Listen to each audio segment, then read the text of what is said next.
Good evening, everybody. Um, I'm starting later. This time I actually have a good excuse because I was not going to be streaming at all today, I thought, based on yesterday.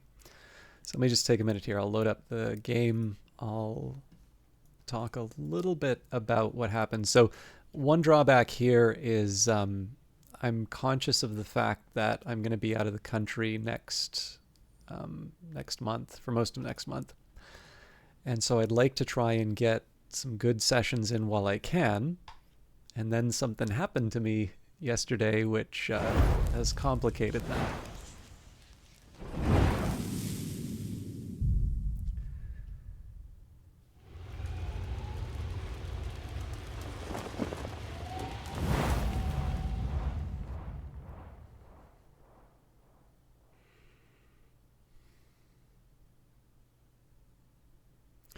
All right, so um, actually, I think the music's probably going to drown me out a little bit, so we'll load up into the disfavored camp.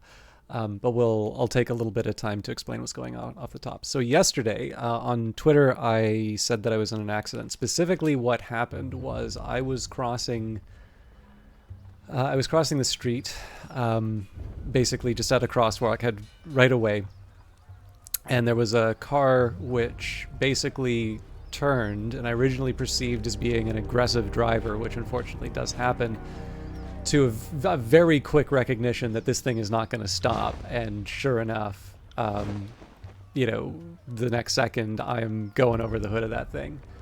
Um, and yeah, so basically the better part of yesterday afternoon and evening was spent in the ER.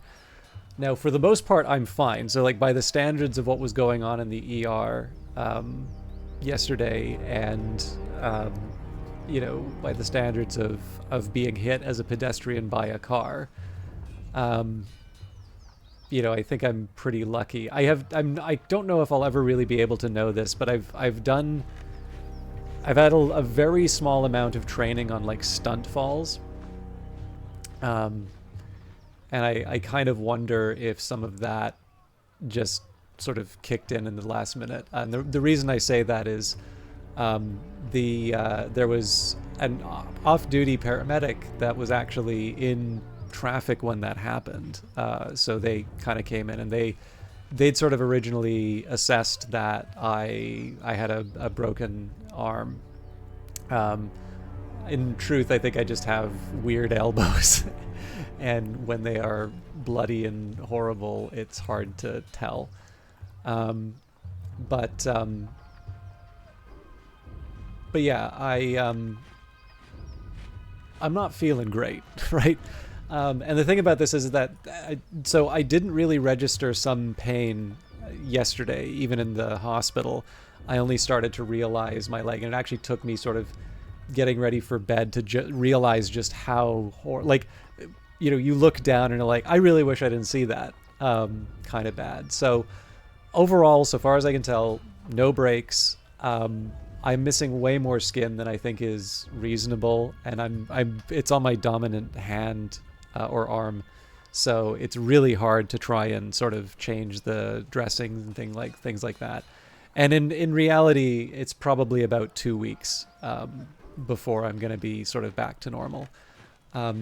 But I kind of know, so I suspect that with the onset of the car, I just had this huge adrenaline spike, which is why, I was giving these comically low pain readings to the paramedics and, not even really identifying where, where things hurt.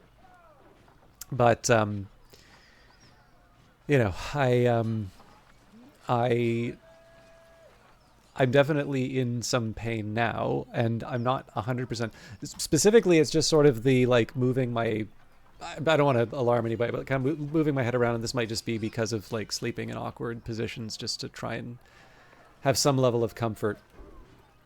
And I'm really not 100% sure what I can realistically expect in terms of streaming. Like to a certain extent, I'm sitting down. Hey, Masobi.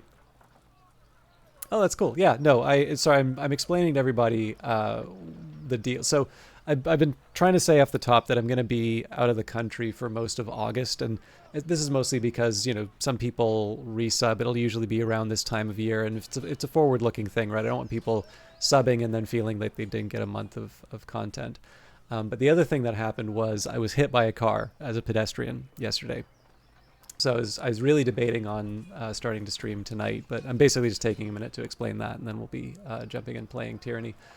I'm curious, what I think you'd mentioned that you were doing a build before, but it was I think you'd said it was melee oriented, but I don't remember exactly what you'd said.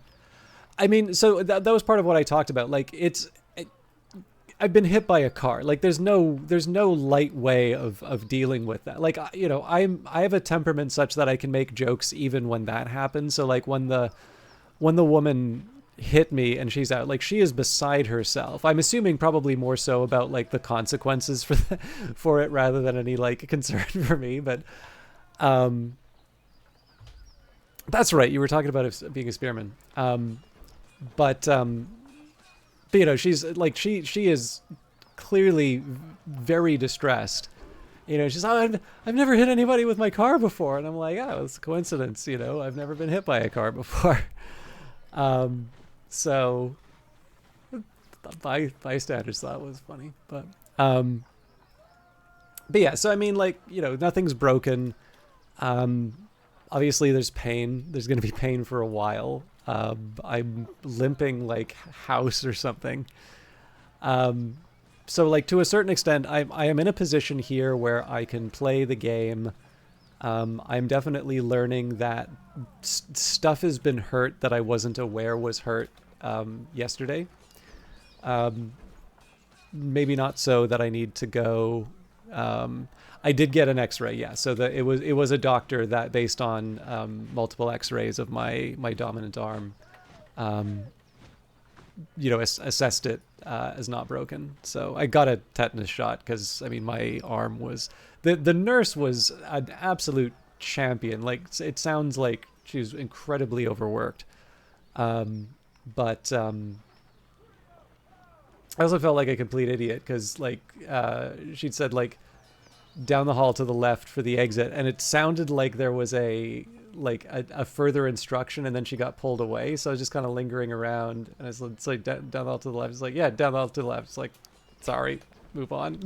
So I have this awkward moment of thinking I'm supposed to be lingering around when I'm not. But anyway, all that said, I'm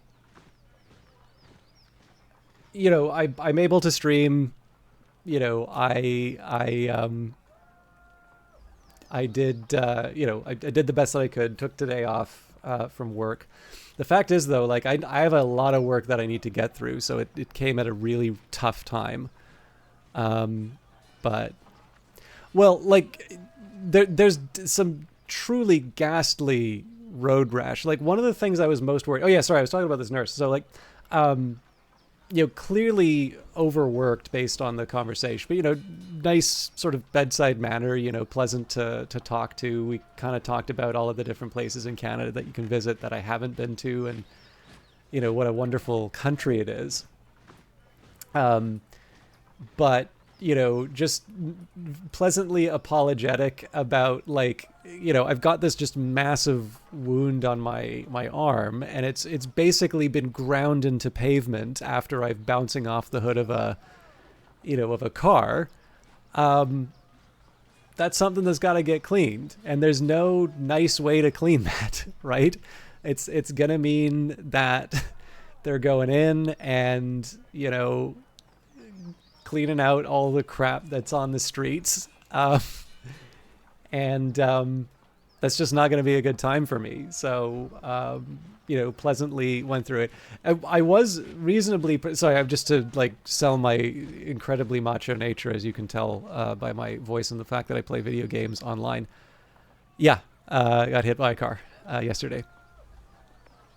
So, but yeah, so she says like, I'm sorry, I'm gonna clean this. Like I'd rather a professional do this. She says, just let me know if you need a break. So I kind of go through, and I'm a bit chatty, again, try to crack the jokes, which is my way of coping, you know, and just say it's like, you know, if it's distracting, let me know. This is just a nice way to kind of keep my mind off of the horribleness happening, you know, to my body.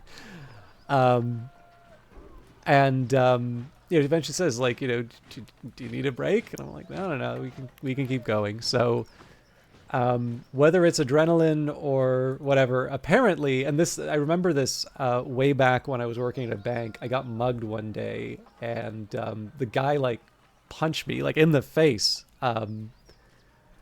So my wonderfully caring coworker says like, well, at least I know you can take a punch. So, real supportive environment there. Well, that's a bank. What can you expect, right?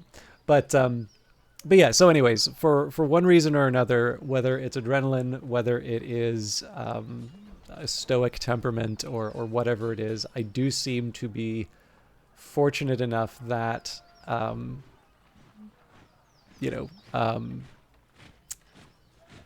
when it comes to the more like the bad stuff that's happened to me, I have a somewhat more muted reaction to, or maybe just a more fatalistic reaction. It's like either I'm gonna die and this will be all over, or I'll live and it'll suck, but I guess I'll live, so that's enough. I don't know. But yeah, anyways, so this is like almost a normal time for me to start now, but I do still ostensibly want to start at 7 o'clock. I don't know if I'm going to be making my regular streams between now and going out of the country in August. I'm going to try and do as many as I can. But the fact of the matter is, like, there's just aches, and there's a certain feeling of sort of being cooped up. There's only certain ways that I can kind of move. If I move other ways, then there's consequences. And you know, it's the kind of injury that it's really clear it's going to be a couple of weeks, and there's nothing I can do about that. And probably tomorrow is going to be the valley in terms of just how bad everything feels, and it'll slowly go, you know, go back up. But because there's already going to be a very big absence from the stream, you know, I'm conscious of the fact that I had a whole bunch of stuff that I wanted to do in advance. It's not just that that's probably not going to happen now. I may not even make the normal days. So, you know, sorry for that. I'm glad that people are understanding about it, but you know, it's just, you know, happened at a bad time. Happened bad time for me professionally. Happened a bad time for my side hustle of streaming. And I got cut on your forearm on your water heater the other week, and it dug pretty deep. Normally you just clean it yourself, but like you said, you decided since it was so deep, caused by old metal, went to the doc to get it cleaned and get a tetanus shot. Yeah, exactly. I mean, the other thing too is I've only recently gotten a family doctor, so it has been a long time since I've like been to a doctor, which in one sense is like great. You know, I haven't had any problems, but it means stuff like vaccinations. Like I just don't know what, you know, what I've got shots for. That's not a good thing. All right, so I guess the question for me is, do I rest or do I try Echo Call Crossing? I'm thinking probably Echo Call Crossing.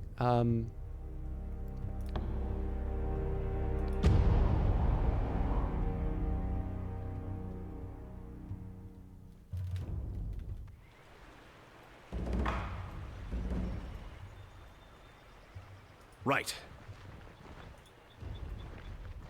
Keep watch. The enemy may strike again at any moment. All right, let's should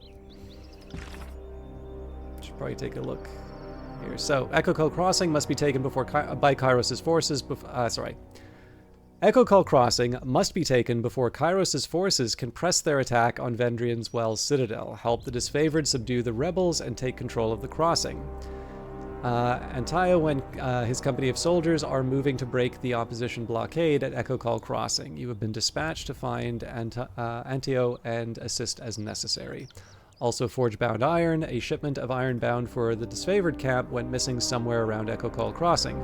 Isotanus, a blacksmith working in the disfavored camp, had a suspicion that it might have fallen into enemy hands. It would greatly benefit the disfavored war effort if they had iron to repair and forge new weapons. Isotanus has reason to believe that the settlement near Echo Call Crossing would be a good place to start looking for the missing iron. All right. Back over there and maintain defensive posture. Winded, the disfavored commander clutches his blood-stained chest piece as he takes a deep breath, gathering his thoughts. His focus is on the scattered, wounded men around him. He has yet to notice you.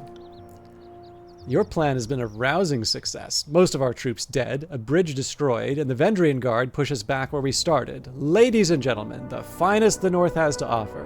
And for your next act, I needed those Furies on point. Don't mock my strategy after working against it. We could have taken them. Remain silent. You just wasted dozens of lives walking into a trap. I'll mock your idiocy as much as I want, as long as it continues to amuse me. What's happening? Shouldn't you be on the other side of the bridge?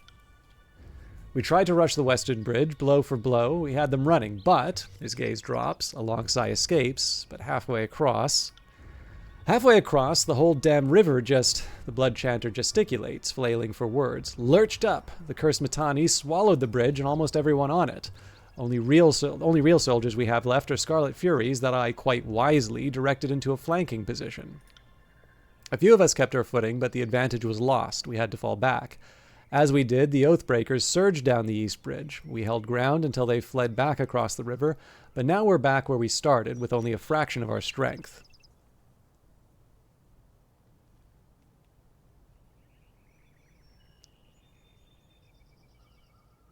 A member of the School of Tides is alive and working with the Vendrian Guard. I assure you, she is the culprit. That would explain it. I saw a woman dressed in blue at the other side of the river. It didn't seem like she fit with the others. Had we focused our strength into one perfect lunge, we could have crossed the bridge before the enemy knew what was killing them. But now it's too late. We can use the Scarlet Furies to... No, fool! Stop suggesting ways to get my gang killed. Are you working for the Oathbreakers? We should wait until the enemy is no longer on high alert.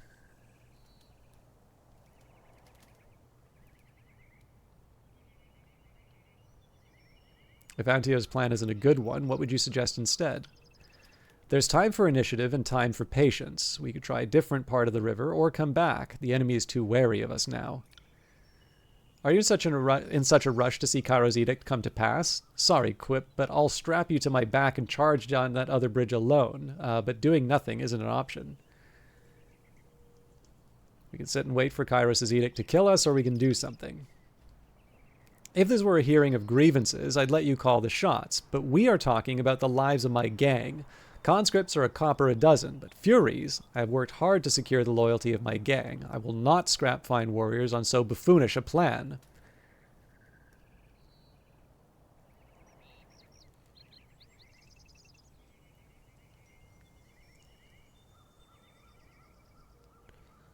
I suppose I'll have to tell the voices of Narat that his agents were soft and cowardly in the face of opposition. Huh? Do you think your words would change? The chanter smiles wide. I mean to say, perhaps the Fatebinder is right. Antio is in charge. When you meet next with the Archons, you will tell the voices I was instrumental in the success of the crossing. Just like that? The disfavored warrior crumples in his face in his palm. Oh wait, I won't question it. Yes, thank you. Thank you. Yes, you'd best be thanking me. And the Fatebinder. We've saved the disfavored time and time again. What's one more? Listen up. For this to work, my Furies need a moment to get out of cover. Fatebinder, you need to run up to the East Bridge. Don't get yourself killed, just draw their attention. I'll signal my Furies to send a rope across while you have them occupied. It's no time to waste. Let's hope your gang delivers. Antio turns to you, nodding with a heavy frown. Thank you, Fatebinder, and good hunting. All right. If you could just give me a second here, I got a signal message I want to take a look at.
Sorry, just one moment. It's got a bit of a, how do I put this? There's a few a few people I need to be in touch with at work. So just based on some fallout of the stuff that happened. So I'll just deal with that and yeah, be with you in one more moment.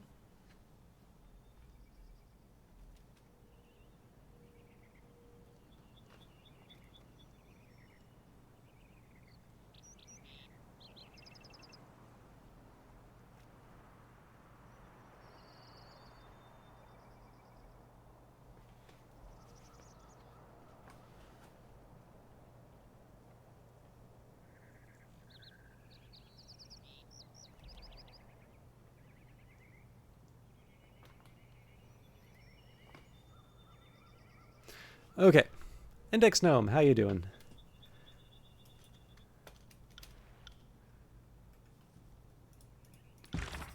Okay. Well, the chorus scouts attempt to send rope across the river, create a distraction for your forces by attacking the eastern bridge of Echo Call Crossing.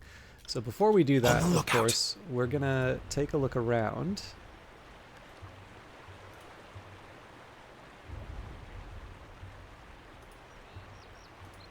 The damn Timecaster drowned half our men, good northerners who now line the river's bottom. Earthbreakers were well prepared. Had we not bickered over strategy, we would have crushed them by now. Village full of traitors. Were it up to me, I'd gut them all. Clearly, I surrender. No need for further bloodshed. Send out a call for reinforcements. If the guard attack us in great numbers, it'll take some doing to hold them back. Can't do that. I have scouts hiding on the far bank. I can just barely see them. Alright, this seems reasonably safe, so...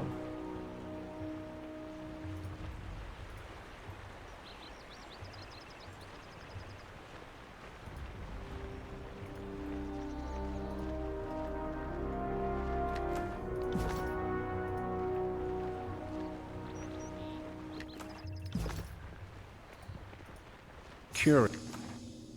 Time to lighten my step. Found something.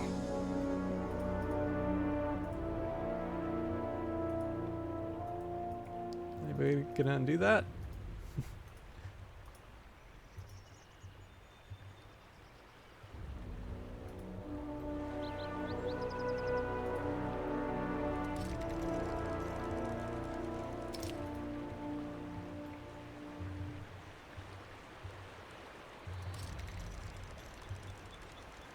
You got it.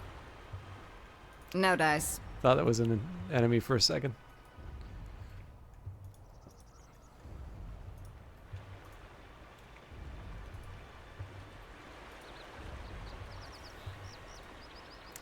The soldier has numerous wounds on his body. The cold forms of two elderly You see what I villagers see? lay nearby, two victims that he ultimately could not shield from harm. Most of the homes on the southern side of the river have been abandoned, much like this one. A few of Apex's citizens believe that raising the blue flag will be respected by Kairos' forces.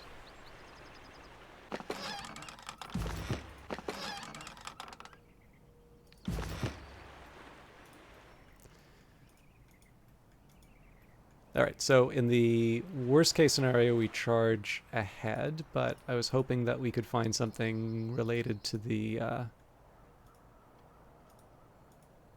I can get up and run around here.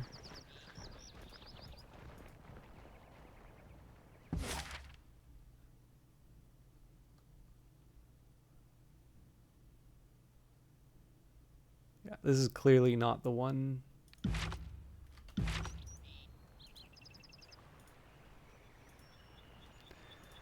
Alright, so it looks like we are going to go toe-to-toe with the baddies, but we can at least buff our people.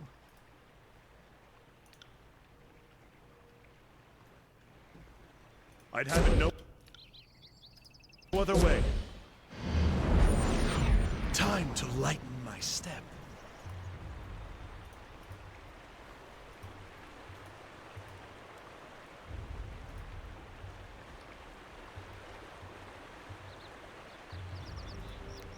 Just gonna let us get right up there.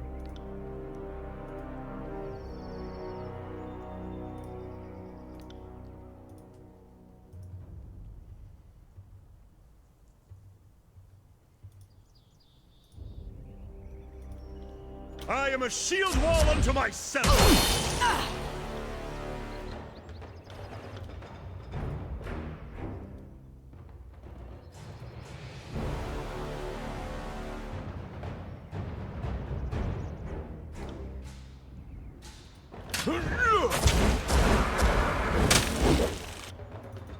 Varric, I really need you to be the tank here.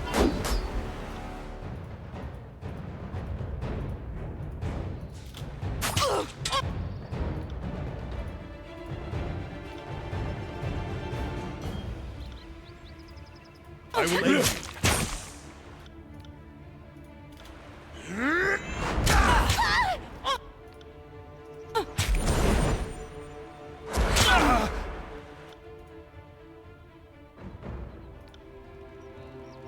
At once. Tear your skeleton out.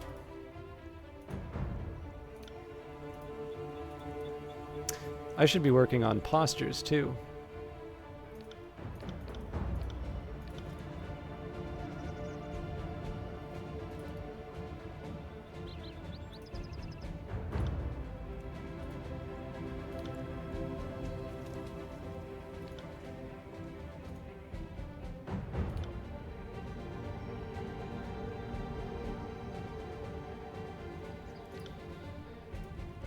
Your ass. I know.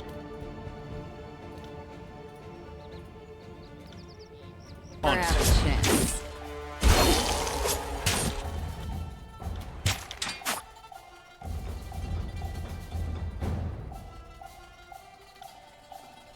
I'll admit that.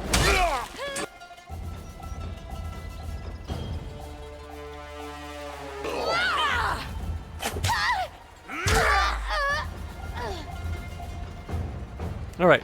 So when we have twice as many against the enemy, we do fine. I'll stay downwind of our enemies. The Mittani River forms the boundaries of Apex's central ring. The river narrows considerably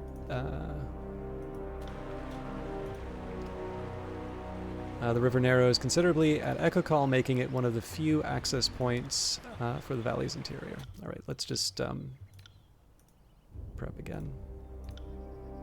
I will aid you. Right. On the lookout.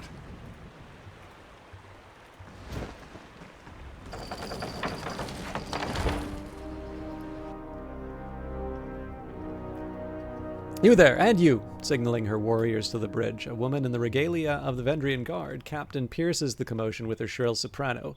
Get over there, the disfavored are back. Guess they forgot a javelin or two. Be a doll, would you, and hurl them back.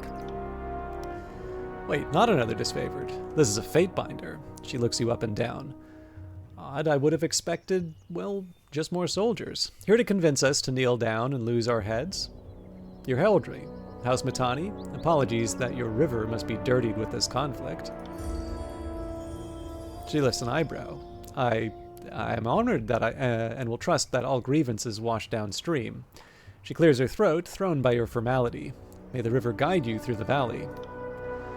Your friends seem to have misplaced most of their squad. Guess they're somewhere in my river? She shrugs sarcastically. My family's been protecting this river for 6 generations, so it's easy to lose track of all the looters and vagrants that we've had to feed to the eels.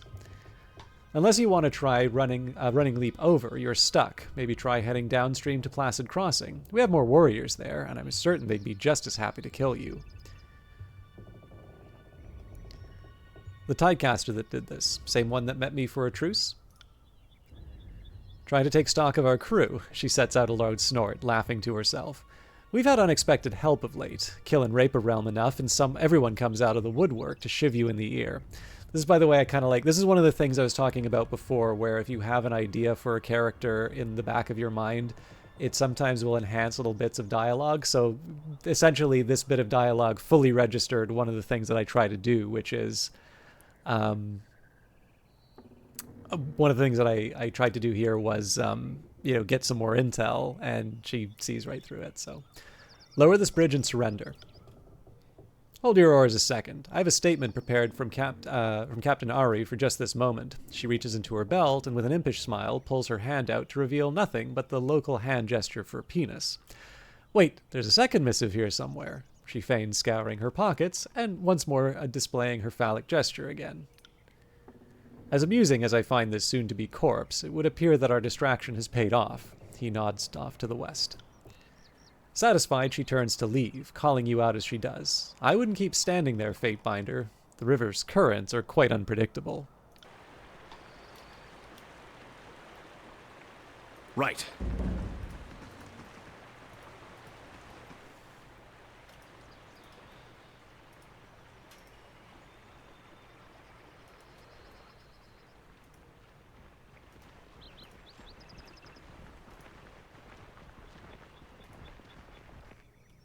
Well done. While you were towing with the Oathbreakers, my gang had the opportunity to set a rope on the collapsed bridge over yonder. The Furies want to join you in battle. What's the plan now? Plan now is to lower that bridge. My warriors can't swim in their armor. The lighter troops, he points squarely at you, can move across the rope, then lower the bridge. We'll meet you on the other side. Crossing by rope, are we? Barrett clears his throat and shifts his weight awkwardly. In that case, I might recommend that I go last. For once, I agree with Antio. Bitterquip points across the water with animated alarm. My gang's been spotted. Go now, before they're overwhelmed.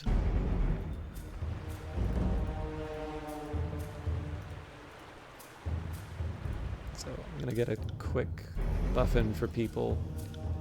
I will aid you. If I can.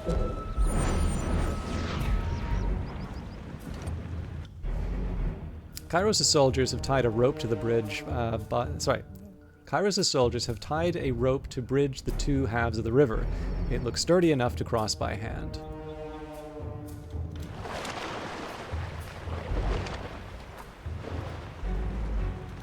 Quiet down.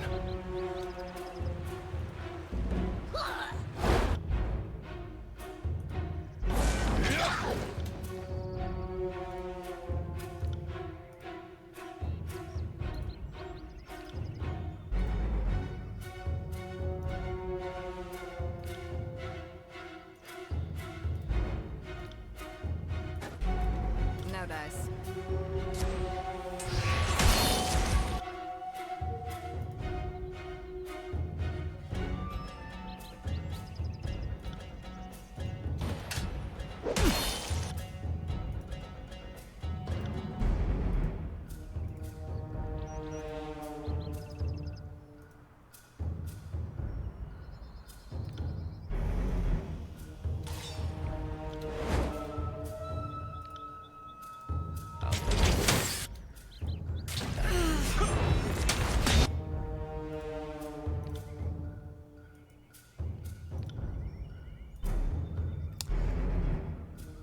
Still haven't really gotten a good handle on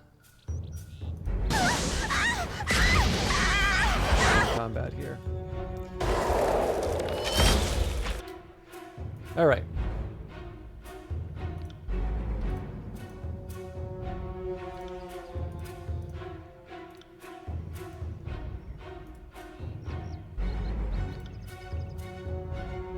You got it.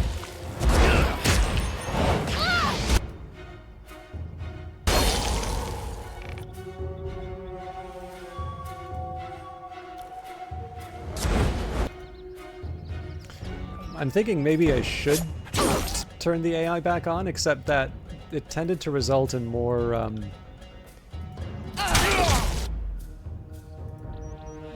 kind of more false attacks than I wanted.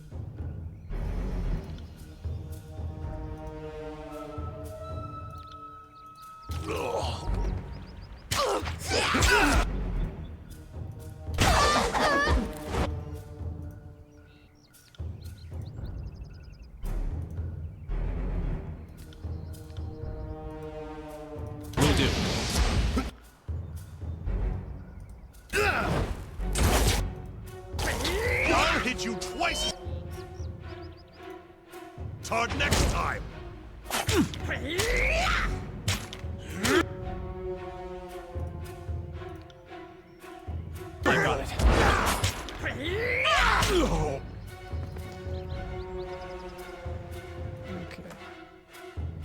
Thought I was dead for sure. Go on ahead, Fatebinder. Something, something.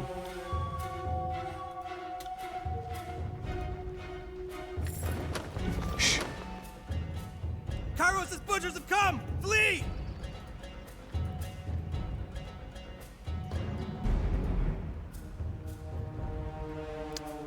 Still want to try and do this iron. Retreat! Captain Matani signals for our troops to run to the nearby village. There's too many. They've crossed the river. Pull back. Soldiers rush forward and adopt a close formation, covering Captain Matani as she retreats towards the nearby settlement. So brandish your weapon menacingly. Raise your hand if you... Raise your hand if you leave behind orphans. Saying, Pelax Florian, allegedly your finest. If you pukes want to die next, be my guest. Raise your hand if you'll leave behind orphans. One of the soldiers panics at the proposition, breaks formation to flee.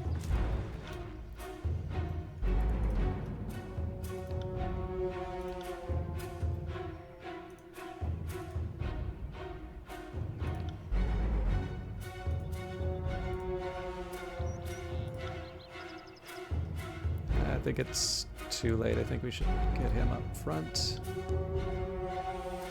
On it.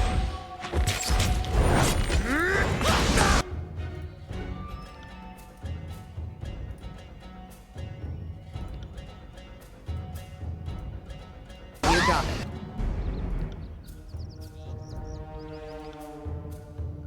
On it.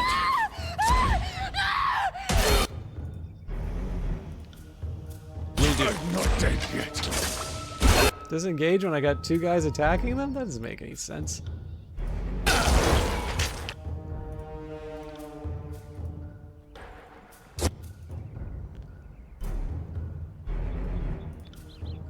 I will aid you.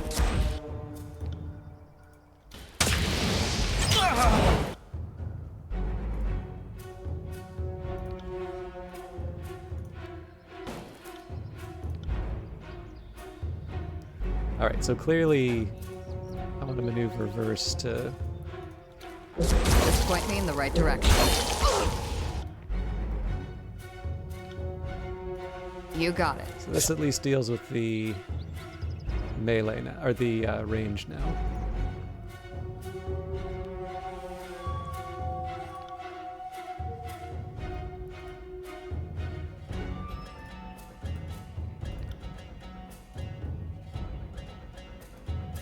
I'll take that.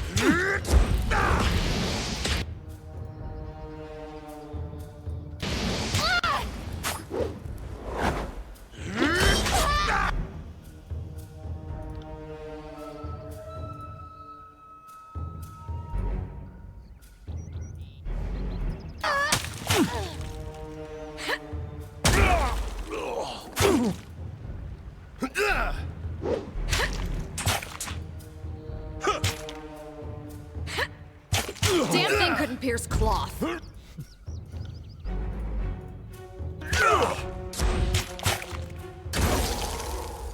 Just gonna try and stagger the cold effects a little bit. I will aid you. Oh, the fuck is wrong with my weapon? Yeah.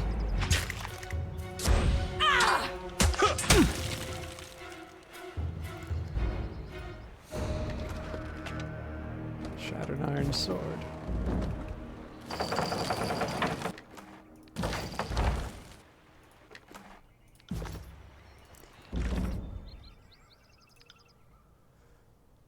You found a broken crate with a busted, disfavored weapon inside. This must have been part of the shipment. There must be more clues nearby. You made it to the outskirts of Echo Call Village. While your allies gather in force around the captured eastern bridge, push into the village and find the rebel leader, Matani Sybil. Excellent work, Fatebinder. We'll hold the bridge against any reinforcements. The soldiers paid the price for disfavored incompetence. Let's not forget who made this bridge capture possible. Excellent work. All that remains is Captain Matani Sybil to the north. I'll stay downwind of our enemies. These empty crates See appear that? to have significant water damage. You also notice a small series of notches in the top left corners of the of each box.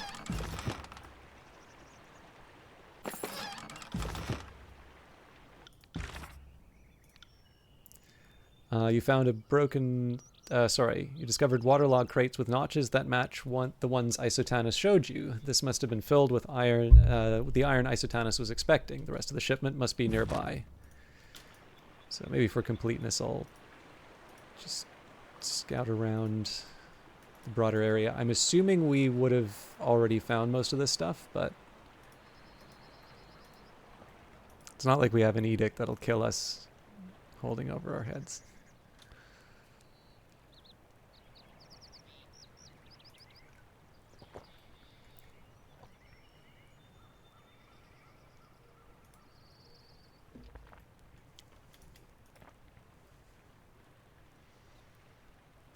Okay, seen enough.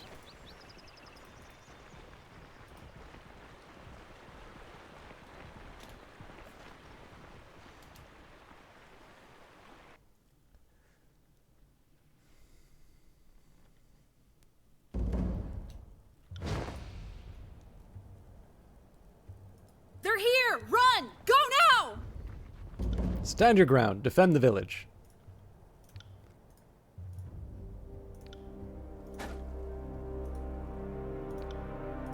Sorry, can't do that. Says you can't teach an old dog a new trick.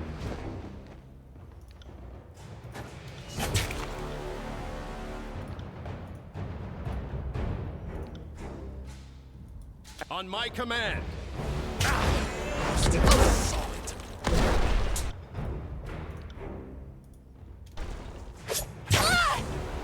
You got it.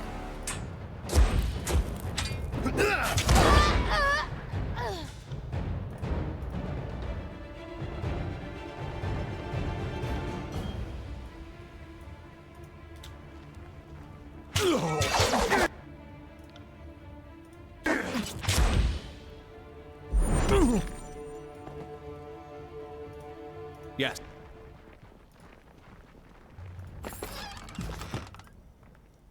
Please, my children are inside. If you must kill me, do it out here, away from them. You didn't see nothing.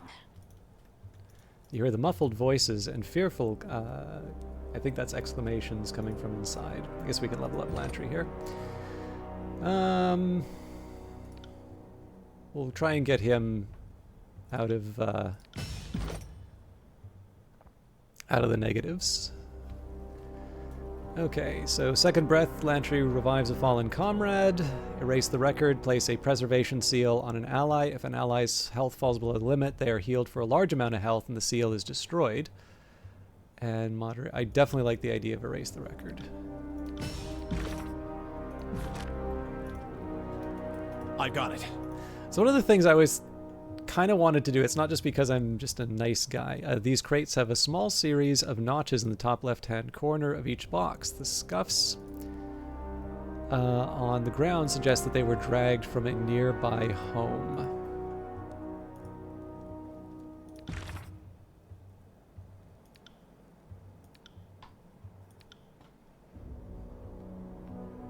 Nope.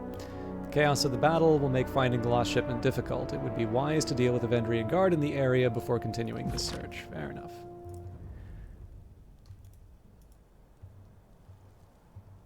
Here I thought I was fleeing the earthquakes in Azure was the smart move. So one of the things I always kind of imagined, not just because I want to be sort of a nice guy, but I'd always sort of imagined in this case that doing the quote-unquote nice conquest was a little more consistent with making the region easier to control. So like the idea here where these are people... You see what I see? So if you notice in the context of the game... This is ridiculous. I just told it to... Alright, well... I think it's going to get fixed by complaining about it, but I am annoyed that I asked it to... as it said, disarm the trap, and it sprung the trap.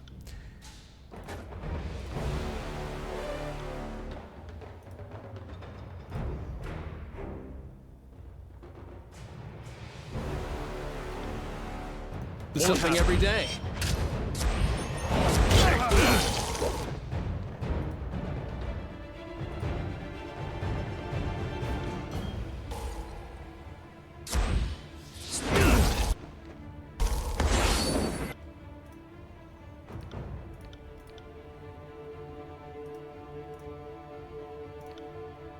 Not a problem, boss. Await my signal.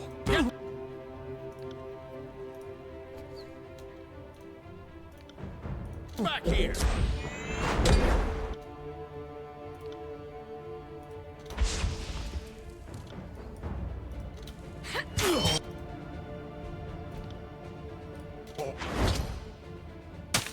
Are you afraid of death?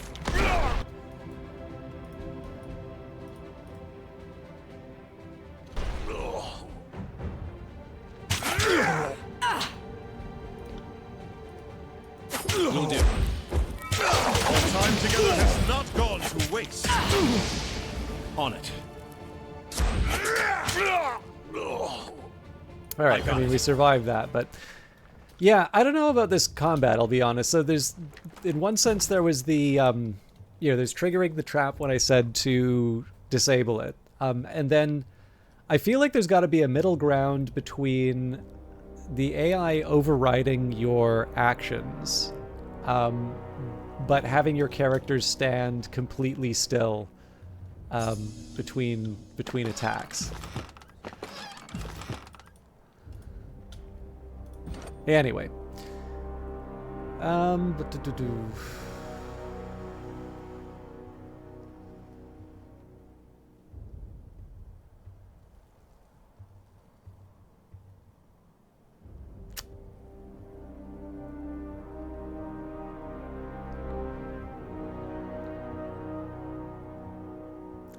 Really don't like the idea of being a generalist, but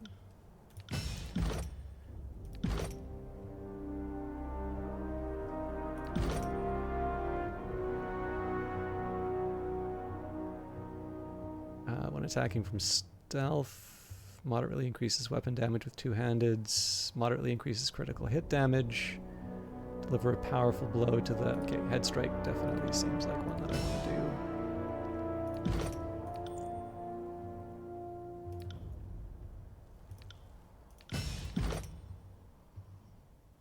Okay, Barrack and nearby party members take reduced damage. Barrack's Clash of Iron bolsters the strength of nearby allies, granting them a bonus to armor for a short time. Definitely like that idea.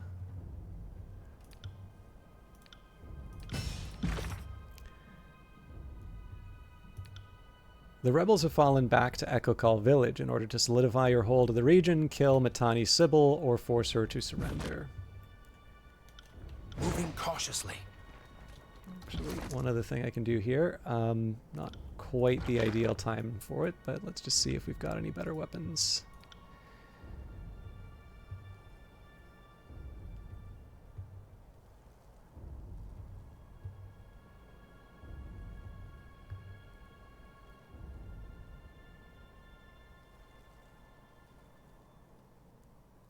Alright, so no real DPS on that. I've been able to survive so far without heavy armor, but I'm willing to reconsider that in future.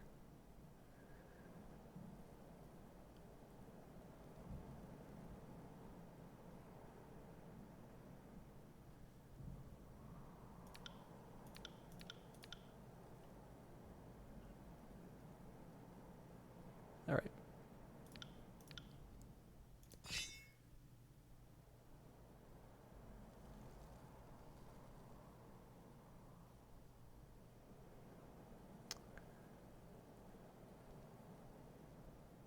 I don't think I'm quite ready to switch to that.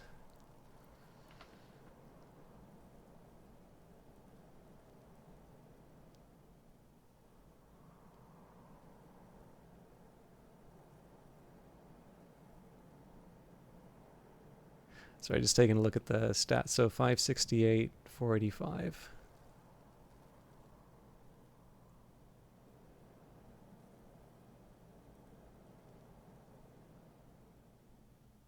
I mean, it is kind of funny to try Tenderizer, but...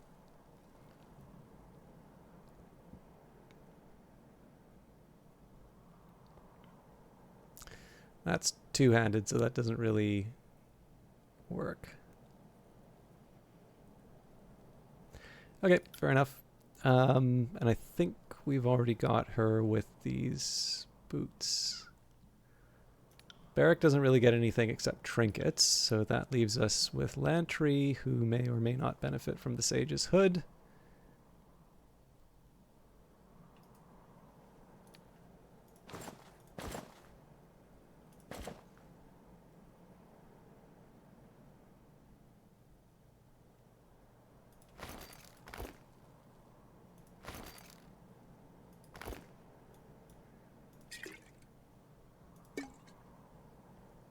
Okay, it seems like there is a few things that didn't wind up in the main stash that should have.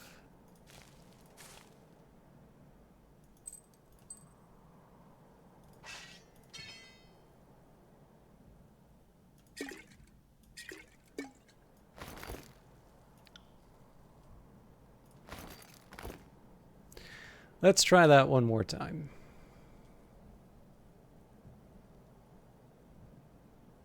Okay, so none of that's relevant. If I go back to my character,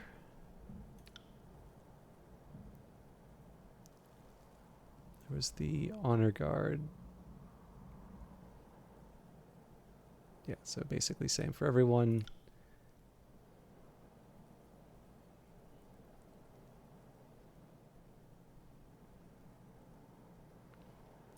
I guess there is one option with Lantry, which is the staves.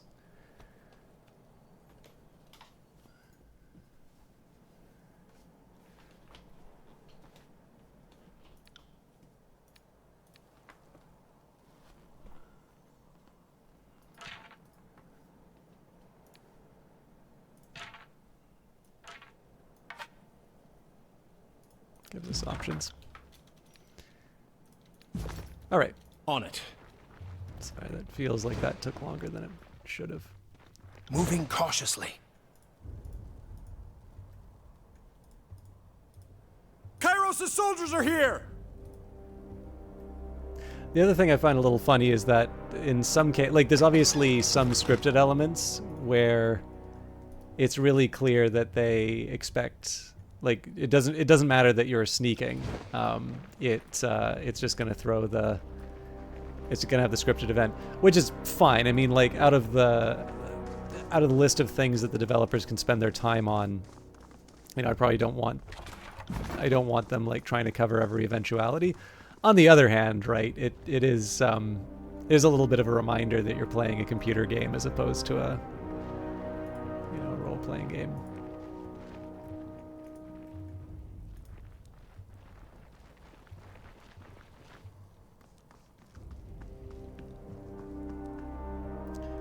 Mittani Sybil's shrill voice pierces the air, a clarion call addressed not to you, but to the citizens of the village.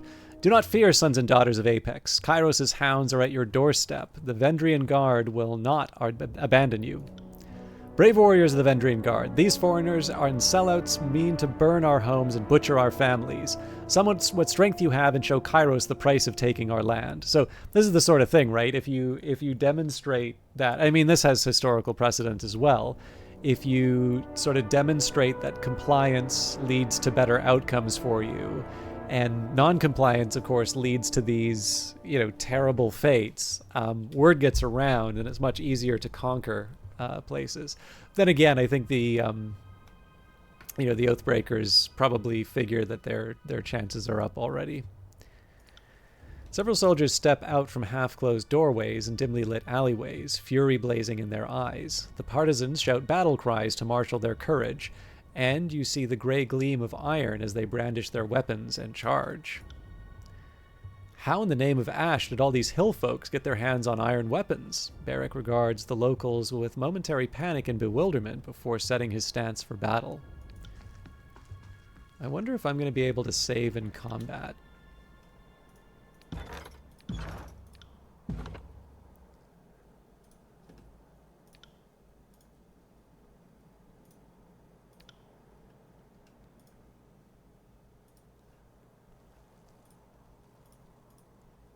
I will aid you.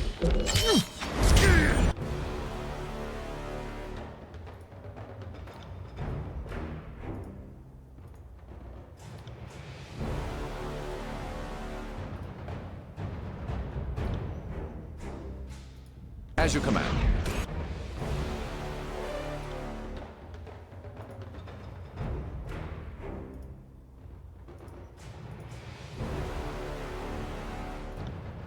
You got it.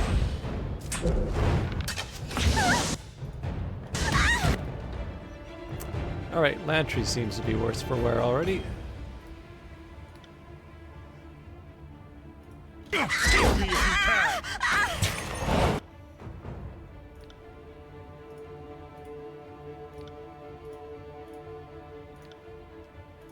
I will aid you.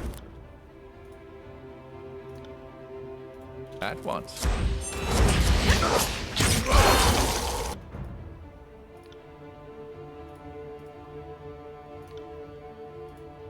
Will do.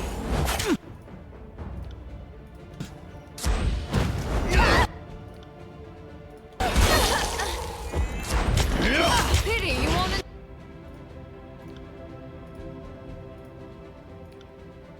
enjoy this as much as I do.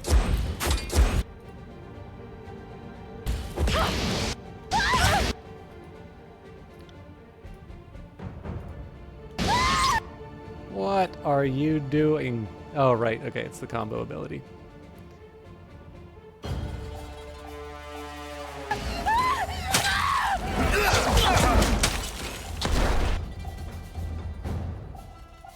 Alright, let's get the two of them to finish her off.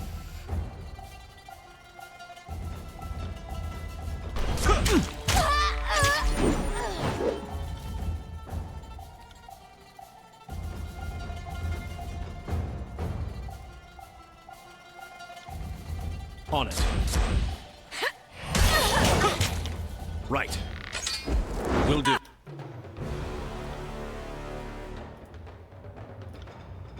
As you command.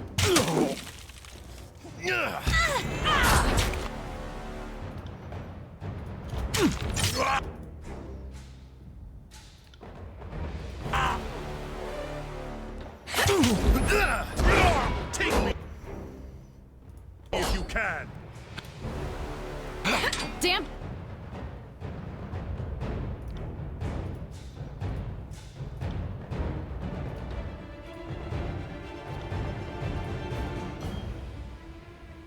Thing couldn't pierce cloth. You dent. I'd have it no other way. Not a problem, boss. This weapon is entirely worth it.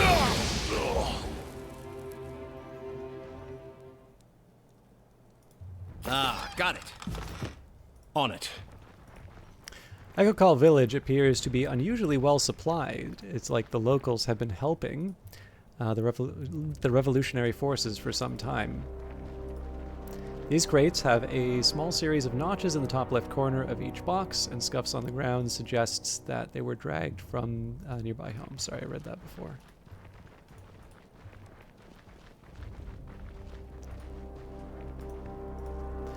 This home has been bisected by Earthshaker magic. Antio likely ordered his mages to do so to intimidate the villagers.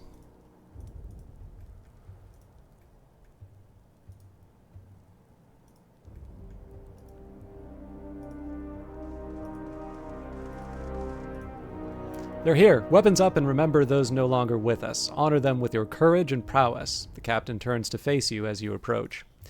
Fatebinder, we are proper warriors, are we not? This battle should remain between those of us who specialize in dealing death. Let the villagers go. They did not ask for this conflict. I'm not here for slaughter. I'd prefer to talk. Really? The trail of my dead friend says otherwise. What is there to say, Fatebinder, unless it's sorry for all the murders, followed by a big swig of hemlock? It's too late for words to solve anything. The captain looks at you expectantly. Her soldiers stand ready, and the muffled cries and sobs of the villagers fear the air.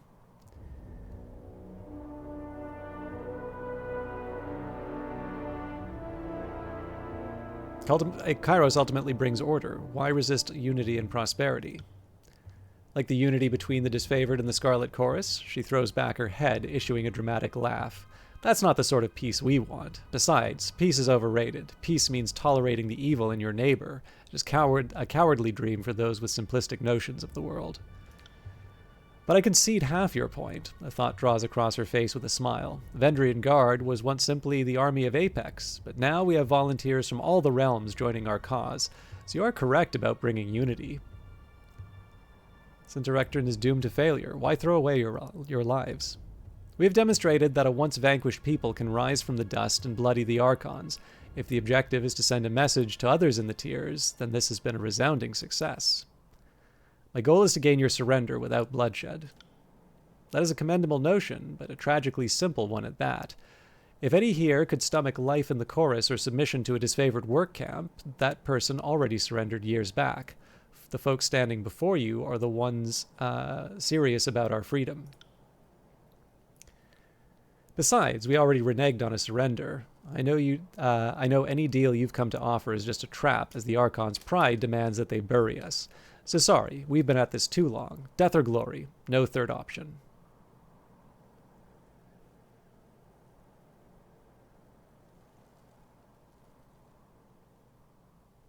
If I will not have your cooperation, then I will take this village by force.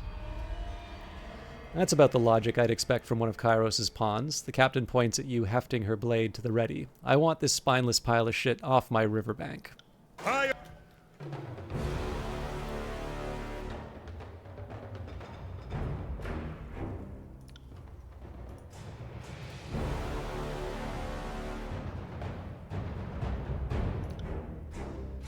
I think we're going to have to get him charging in right away.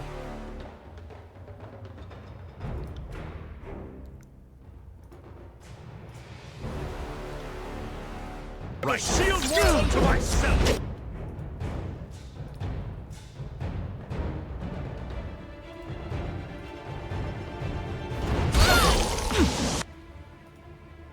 Alright, I'm going to get Verse around the back.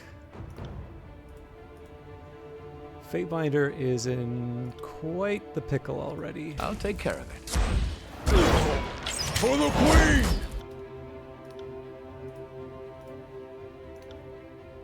Will do.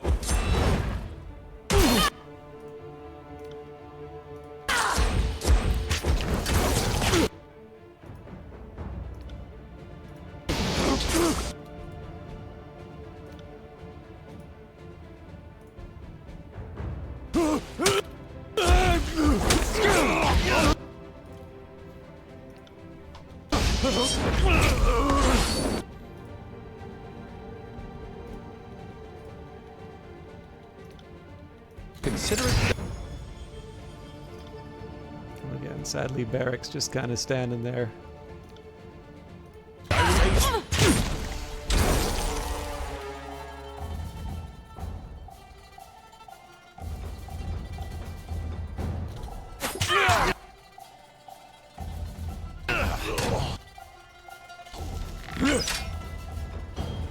God, he is moving slow.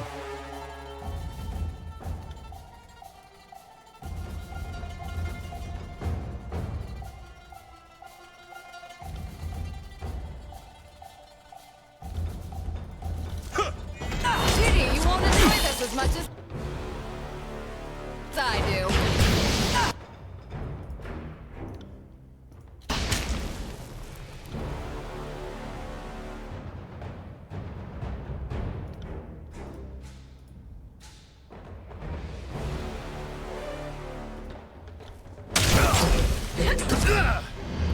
Entry, you better perform.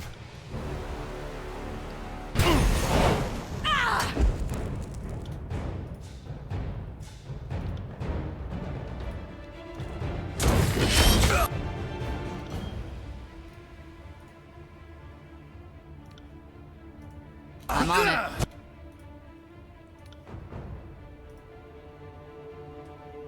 Come and face my iron!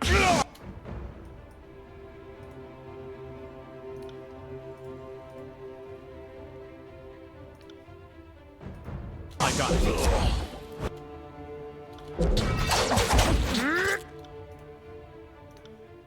Count it. See that? I'm not in touch. Lend me your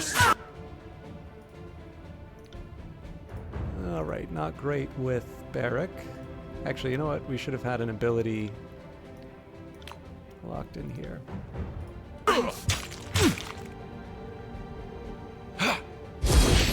Not built for this sort.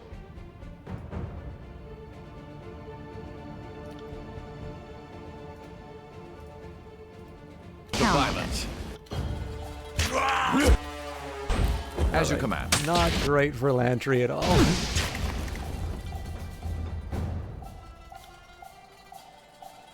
Flawless. For heaven's sake, just take her out. Can't Ridiculous. feel my.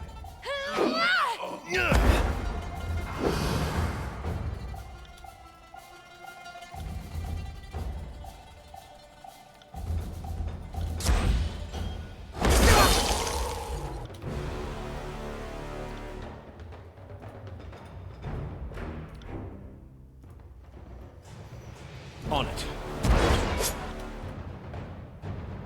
I also have an ability, so I should be... So we haven't really used the death from above. Oh, that's because we had the rest.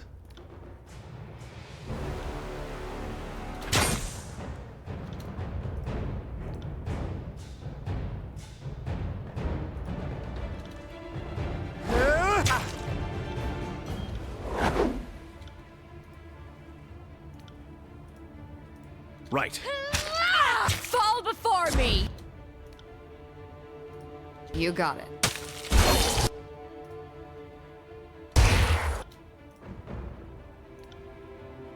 Right.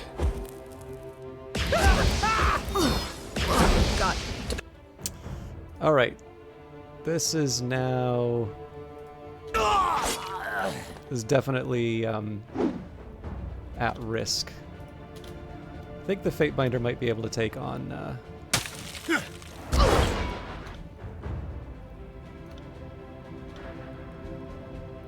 Oh, come on. Ah. Sybil can barely summon the strength to crawl, and after several attempts she slips on her own pooling blood. She lifts her head to focus on you. She mouths several words, though no cogent sound escapes her mouth, until she falls to her knees, bracing her side.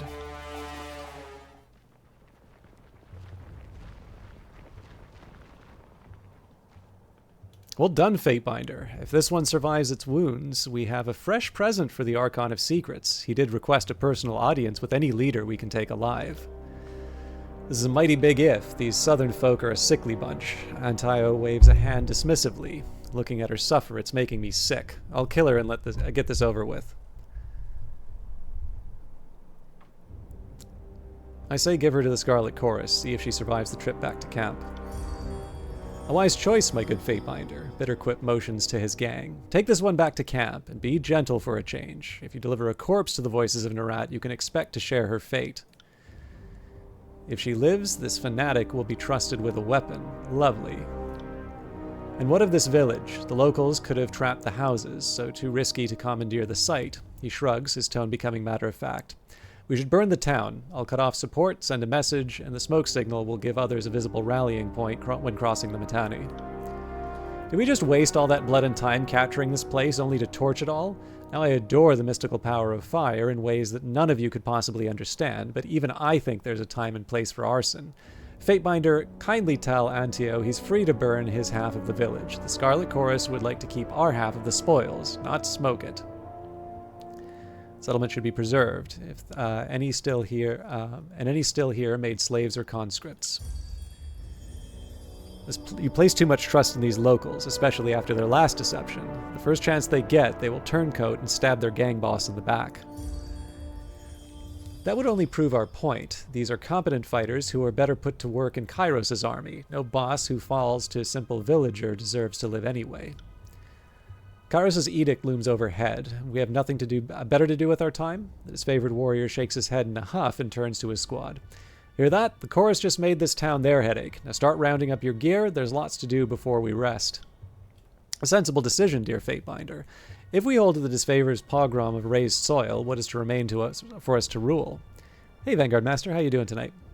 Bitterquip clasps his hands, raising his voice to address his gangs. Seize this place, search the homes, take all that you can carry. Give each survivor a chance at the voice's mercy, but to the ungrateful, be brutal. Fatebinder, you've helped enough. The Iron Marshal has sent word that the Archons are meeting at the disfavored camp, and your presence is requested. You should make haste back to the camp. We'll take it from here.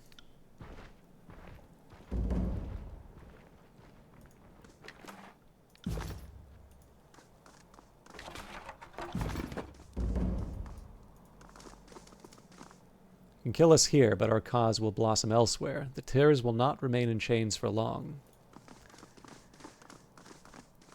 Oh, congratulations.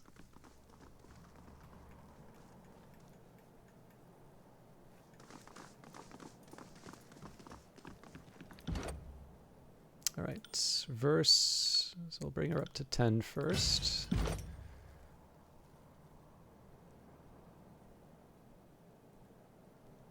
This will counterattack enemies that miss her in melee combat.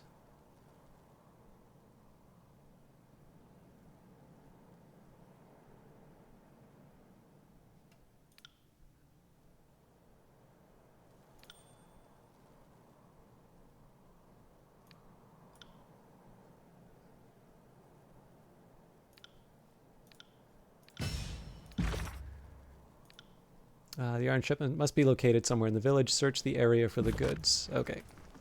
Slow and steady. Yeah, it's probably here.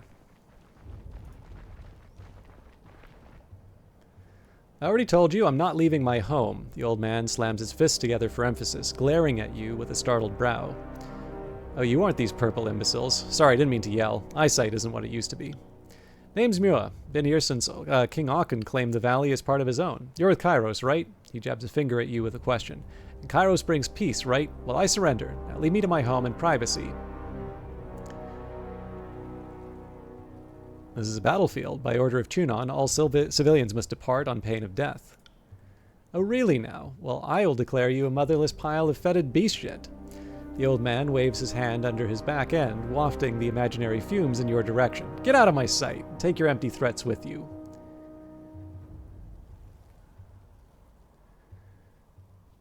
I doubt you'd enjoy quartering any Scarlet Chorus if you stayed. The settlement is becoming a garrison. See if I can... The old man pauses, mouth contorting into a frown. Garrison? I thought this was just some little pissing match. Soldiers are moving in. Mua shakes his head, grumbling a string of half-formed words before looking at you with a pained expression. Last thing I need is good-for-nothing soldiers demanding room and lodging from this one hospitable local. The old man shakes his head. No peace at all. Fine. I'll gather my things. Best be off before the crossing becomes a war camp.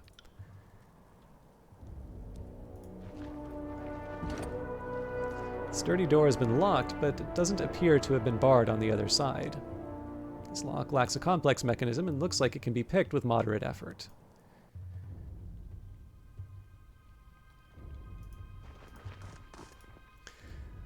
There's a list on old crumpled paper. While various simple items for crafting and repair are crossed out, most food items remain.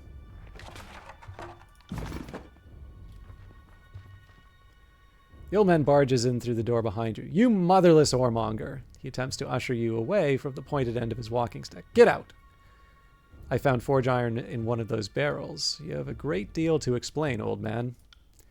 The old man points his walking stick at your face. It's always the young punishing the old. I had no choice in the matter. Strange men appeared here a fortnight ago. They claim to be supporters of the Vendrian Guard, but I've never seen them before. He stamps his foot in a fit. I had no choice. These so-called freedom fighters threatened my life if I didn't comply. Villagers forcing you to help the Vendrian Guard? That sounds suspicious. Have you been listening to the damn thing I've been saying, or do you have shit for ears? His face twitches as the spittle lands on you. It's exactly what I was saying. I don't want any part in this foolish war.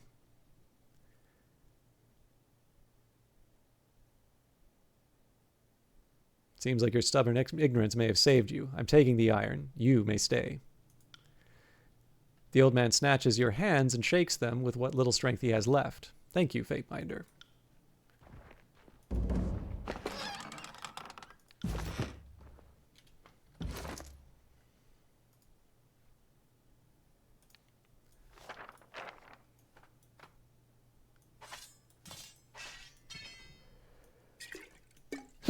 Excuse me. I seem to be... sorry. I seem to be inconsistent in getting the party stash. All right.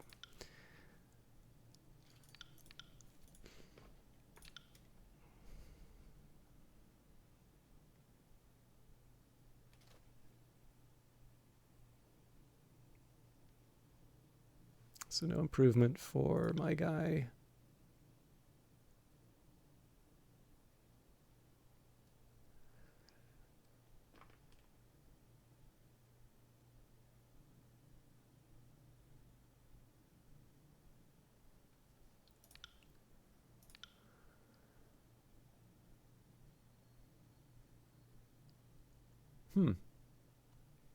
I really thought at least one of these would be a replacement.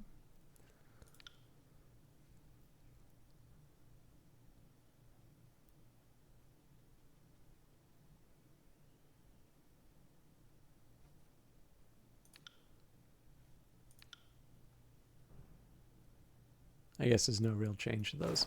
Oops. Oh, but there was a trinket which I didn't equip.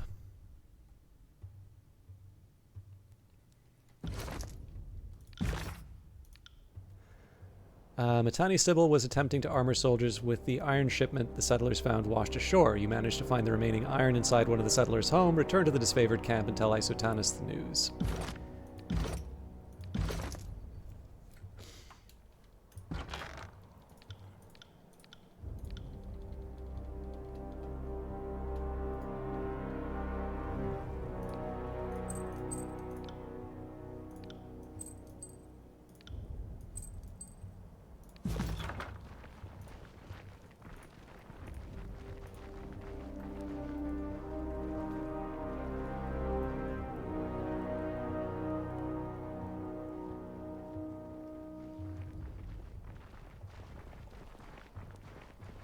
Good day to you.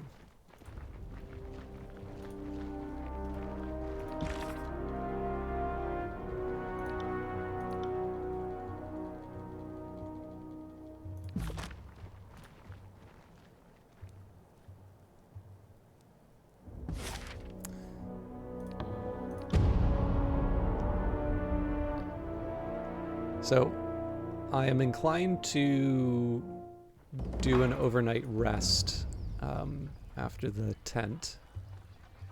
I received a missive from Tarkus Ari. May the edict claim your worthless life. We are not completely without our senses. We knew Kairos would issue an edict on our valley. Perhaps the Overlord has a sick sense of humor, but I can assure I laughed when I learned the death sentence doomed the Oathbreaker and Puppet equally. I had such low expectations for the servant of the so-called Archon of Justice. Tunon seems little more than a passive stooge that sits on a throne to legitimate the carnage and plunder of the other Archons. The face of prosperity that lets Kairos claim one thing while being another. I would have hoped you actually did serve justice. The notion, not the Archon, but your actions have said otherwise. At least I can thank you for proving my cynicism entirely warranted. If you survive this upcoming slaughter, bear witness that I, Tarkus Ari of the Vendrian Guard, do take responsibility for the actions of my crew. Should my warriors come before the court's axe, tell Tunon that they were starving, desperate, and easily manipulated into the struggle that was mine, and not theirs. Sell this lie as well as you would sell the lies of the Overlord.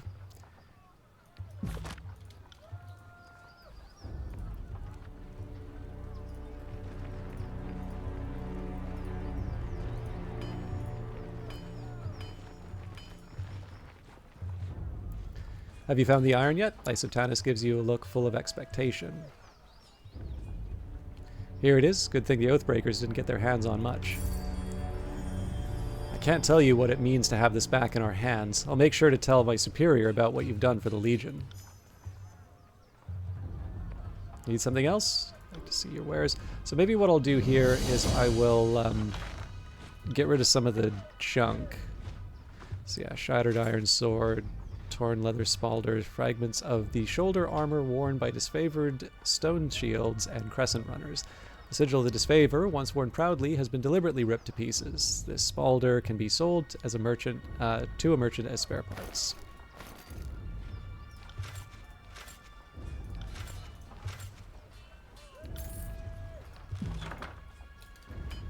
And then I believe Barrack can get a bit of training. I don't know about the rest. Well, if it isn't the Fate Binder, what can we do for you?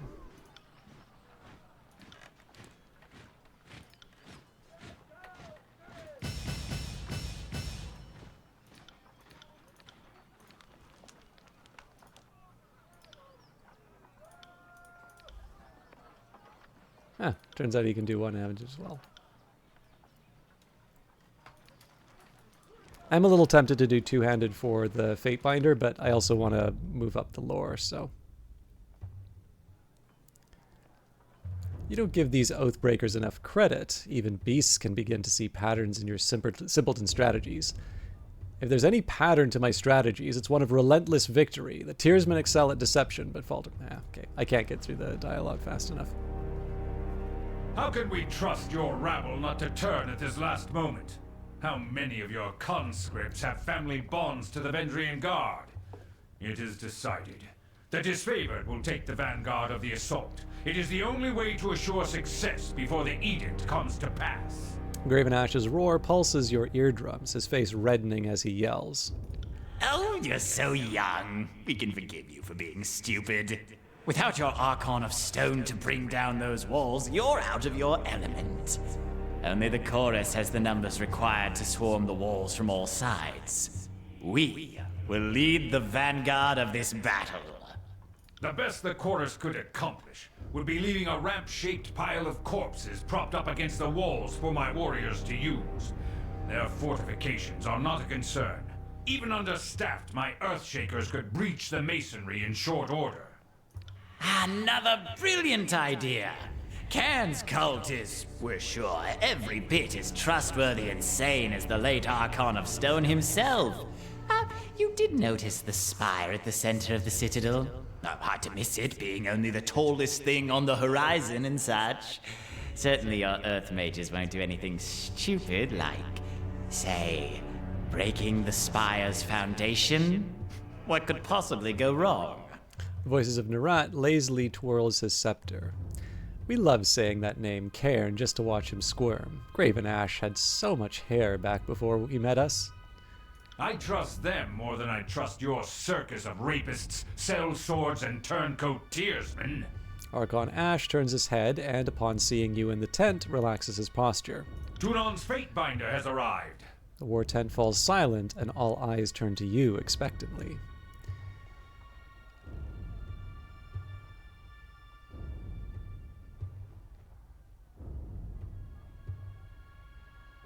Our operations in Echo Call Crossing and Tripnettle Wilderness were successful. Why aren't you two marching on Ascension Hall?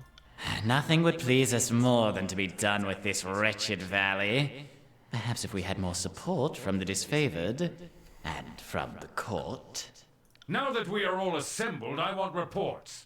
The Scarlet Chorus was going to resolve the Oathbreaker presence in the Outer Valley. What became of that? Yes, what did become of that? We should know already, yet we do not. If we are not mistaken, the Fate Binder played a pivotal role in this operation. Fifth Eye, shed light on this baffling question. The Fate Binder did indeed assist the chorus, in a fashion. The Oathbreakers were cut down, but the Fate Binder's wrath spared none, and Captain Pelox Florian was not taken alive, much to our disappointment. The Fate Binder seems to have applied disfavored justice to Florian. Such a waste. And look what showing them mercy has done for us. My scouts report seeing chorus thugs fleeing your camp, defecting back to the enemy. They are abusing your mercy, and you either don't notice or don't care. The former is negligence, the latter is treachery. I disagree. He would have made a perfect captive, but he was a raging zealot with a death wish. Capture wasn't an option. Iron Marshal, I understand we've established a foothold across the Mittani. Report. Securing the Mittani was a gruesome affair. An agent of the School of Tide still lives, and the river was turned against us. Despite our losses, the day ended in success at Echo Call Crossing, though victory came at great cost. When it came time to secure the nearby Echo Call village, there was a distressing discovery. The villagers had been stashing iron weaponry, no doubt stolen from our supply lines. Commander Antio wished to burn the village, but the chorus disagreed, and the Fatebinder backed their claim. Their leader, Captain Matani Sybil, was bested in combat but taken captive by the Scarlet Chorus. Despite the disfavored taking the lead in the operation, the Fatebinder felt it necessary to apply Chorus doctrine to the captives. A most wise judgment, good Fatebinder. The Oathbreaker captain will no doubt provide hours of entertainment, and perhaps even some useful information. Voices of Narat hurls a scepter into the air with a loud chuckle, gingerly snatching the scepter out of the air as it falls. She has been the most delectable treat, that one. So obstinate, so inarticulate in her flailing defiance. Some things are best savored in slow, tantalizing doses.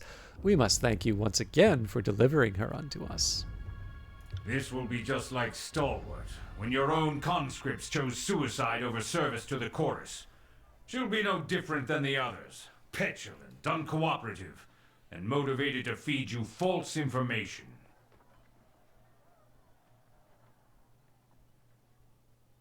Arguing over this is meaningless. Well, so there's a couple of sass ones where it's like perhaps some Tearsmen are smart enough to choose death over being associated with this Scarlet Chorus.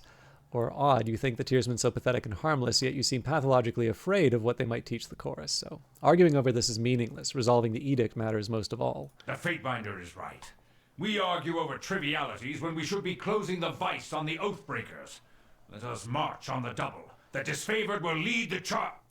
You mean the Scarlet Chorus should lead the charge? Over 2/3 of your legion remains trapped outside the valley. Only the Chorus can bring to bear the strength and numbers this assault requires. Kairos' Day of Swords approaches, and our allies in the disfavored and the court refuse to work with us. There is clearly only one reason for this. Graven Ash and Tunon have allied against us. You conspire to rob us of our deserved glory. Emerald-colored trails appear in the air as the Archon madly swings his scepter, gesticulating with growling rage. We see how it really is. You're all against us.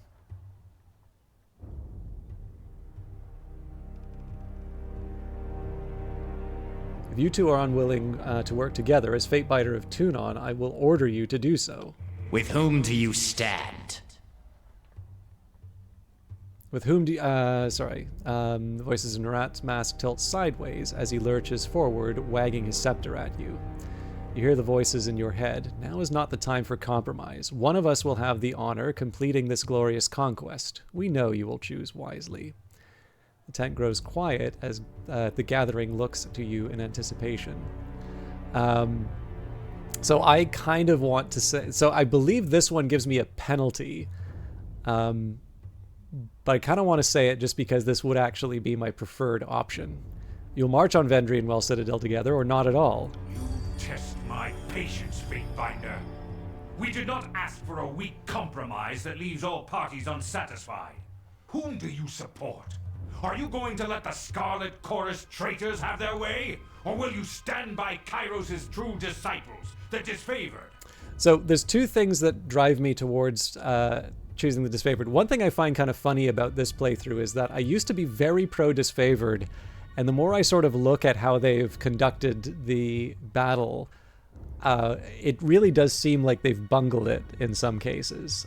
However, definitely the idea that we're sort of in cahoots against the voices of Narat, I don't like that idea, and I definitely want to sort of put the pin in that idea. But also from a practical point of view, it seems to me that Graven Ash is presumably in a position to say whether or not he has the strength to conduct the siege. Furthermore, he also has the tools for it, right? He's got the Earth Shakers and such. So this is a guy who's basically got a plan in place for actually being able to conduct an operation like this.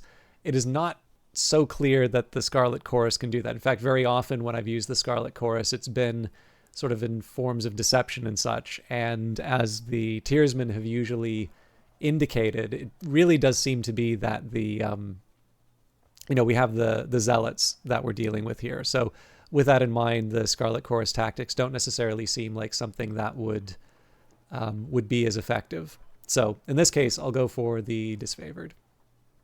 The disfavored will lead. You honor us, as I knew you would. You have made the right choice. The disfavored have stood at the forefront of battle since the first days of the war, and now we have the honor of winning this final battle. Graven Ash salutes you, his fist striking his breastplate with a thunderous clatter. Our beloved chorus! We have too many lives to protect. We can't allow your foolish decision to destroy us all! A brilliant emerald green radiates from the Archon, and the chatter of a busy marketplace seems to fill the tent. The scepter he normally holds as a playful prop is now clutched as a bludgeon, ready to strike. No, we did not work so hard only to be denied our rightful glory in the end. You will die with the disfavored. You would dare harm me and our guest from the court? The air crackles with the electricity as Graven Ash lifts his maul to strike.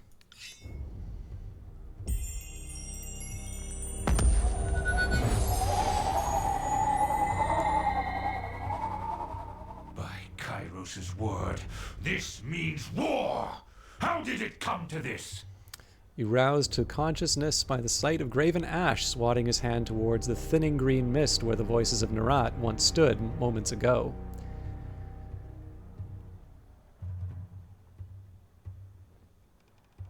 Saw you step in front of me. Thank you. Just old soldier reflexes.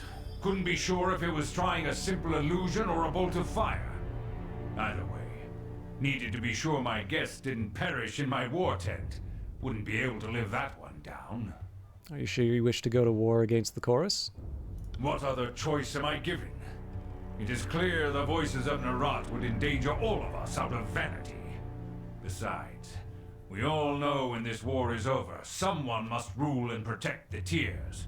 So I will start protecting the Tears from the depravity of the Scarlet Chorus. Sorry, just give me a second.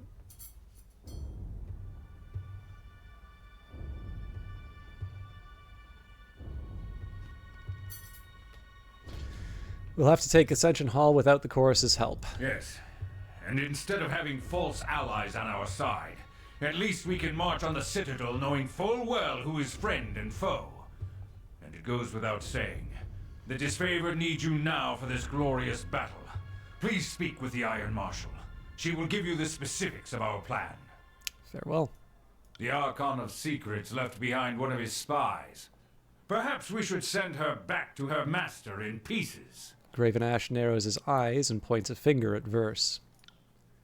Varric's armor makes a discordant sound of iron bending under pressure. Everyone assembled in the room looks at him. Something to say, Barrick? Ash passes his stone shield a confused look. Nothing at present, Archon. Forgive the interruption.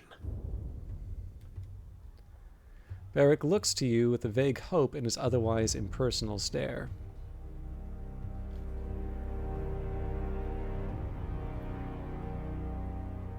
Verse with me. You would harbor the Archon's henchmen in your company? This is aiding and abetting the voices of Narat. I cannot stand for it. She can't tell us about the Scarlet Chorus or the voices of Narat if she is dead. You would twist her loyalties from the chorus to yourself? A fool's hope if ever I heard one. Safer to leave her hanging by a gibbet or rotting in the pillory for the Legion's amusement. But I can tell that you won't be swayed. You are playing a dangerous game, Binder. If you wish to hold a venomous serpent so close, I will allow you your own self-destruction. Now leave me. When you are ready to join the assault, speak to the Iron Marshal.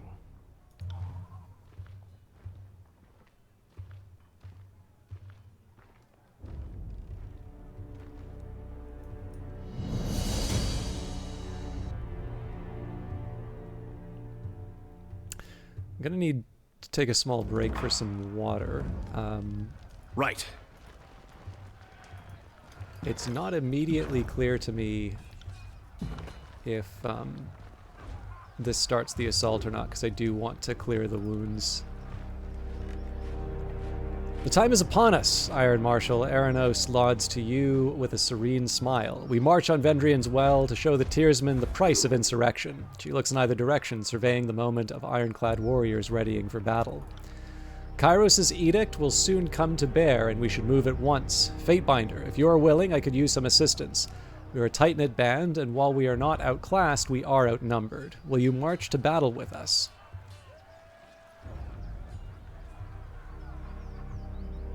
What of the Scarlet Chorus? Will you ask me to fight them as well? It offends us to violate Kairos' peace, but the voices of Narad is a gangrenous limb, the sort of malady that, if tolerated, destroys from within.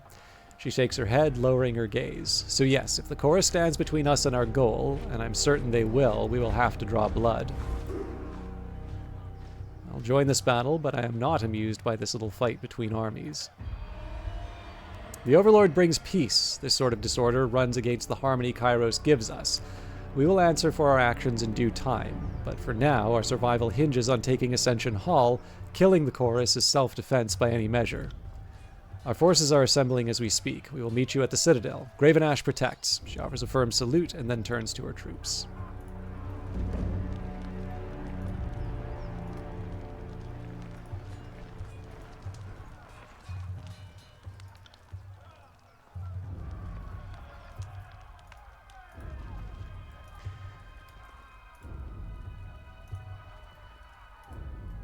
All right, so I think I will take the break before we march on the Citadel. Obviously, 6 days is plenty of time. But I will at least leave you with the music, so I just need to get all my menu stuff done. Again, sorry I don't have a little more commentary than I wanted, and I am actually sort of feeling the consequences of the accident, but we'll get through. I want to try where I can to do a full broadcast. But for those of you who've been here since the start, or maybe just came in, that'd be a good time to get up, get a glass of water, have a stretch, do whatever it takes. I don't want this to be too long, but I will say it takes me, I'm like doing everything about an eighth of the speed that I normally do. So I might try and do some tea, but again, I'll try and keep it reasonably quick. But I am also feeling a bit sore, so I'm going to just try and stretch as far as I can, and otherwise just get myself in a slightly better. I did nothing. I had a car run into me while I was at a crosswalk. It was a very, very clear case of like I had right of way. The person was not paying attention, and I am in. This is the day after, so I am in considerable pain. But well, I mean, I can't say. I'm sure I've actually felt worse, but definitely there are some things which are quite bad and some things that are not. So. But yeah, I'm going to get myself sorted out. So see you all in a little bit.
Okay, sorry for the wait there. Like I said, everything takes like 8 times as long when I'm limp. Okay, so I've been watching the show House every once in a while, and the leg that's like most badly damaged is my right leg, and I do have a limp, so this is the point where I just need to get a cane. All the other features are there. Okay. Travel to Vendrian's Well Citadel. The attack on Vendrian's Well Citadel is underway, and the fate of the siege will soon be decided. Help Kairos' forces take the fortress and gain control of the valley. I thought it said the time.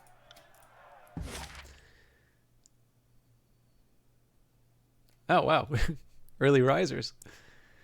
This ancient fortress rests within the center of Apex's valley, its ring-shaped wall mimicking the mountains that border the nation. The citadel has been repaired and, while understaffed, remains a formidable presence in the valley.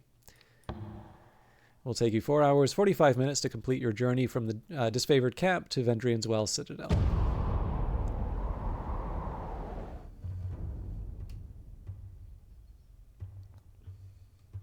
My superior is just ahead of us. You'll know her as the Iron Marshal.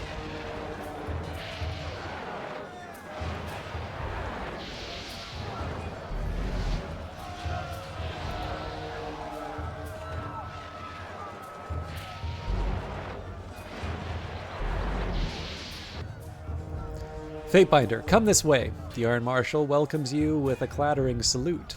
The enemy left only a pittance of soldiers to slow our advance. The majority of their warriors are holed up within the citadel. No use trying to lure them out. We have to bring the fight inside.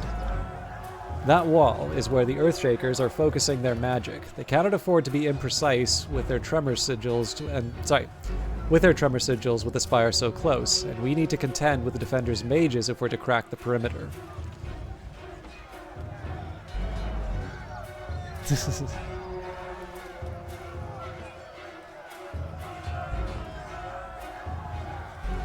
What of the Scarlet Chorus? I was wondering that myself. We got here first, no surprise given how long it takes to get a disorganized mob to go anywhere. Make no mistake, I'm certain they'll descend upon us soon and complicate our dance.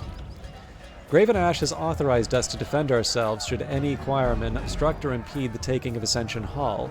It may mean having enemies at all sides, but the Chorus are hardly a worthy enemy. The best they can do is delay us, but with the edict looming, stalling us is threat enough. What can we expect from the Oathbreakers? Well, of late, we've given the Guard a few lasting wounds. Captains are neutralized, their warbands scattered. We've counted upwards of 24 slain warriors. Their Tidecaster is still alive. Scouts saw her making rude gestures from the parapet. We know a few of the sages that survived the Edict of Fire have joined with the Oathbreakers, and there's a Tidecaster among them. The enemy cannot match our skill at arms. Perhaps their magical allies will make this a more interesting test of skill. Want me to cause generalized trouble, or did you have plans for me? The enemy sages are working some sort of protective magic that's keeping the wall held together. I need you to silence this resistance. Head east and secure a way over the wall. My troops aren't dressed for scaling. Kill the sages, the Earthshakers will clear the way, and we'll meet you inside. Now go with the glory of Kairos. If you are wounded in battle, come see me. I got it. Trouble is afoot. Oh.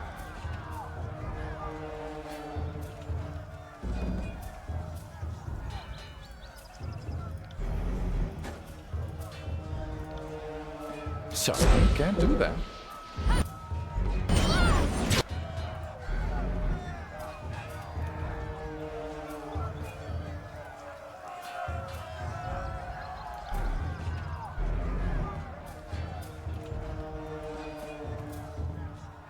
I'd say that's worth a second glance.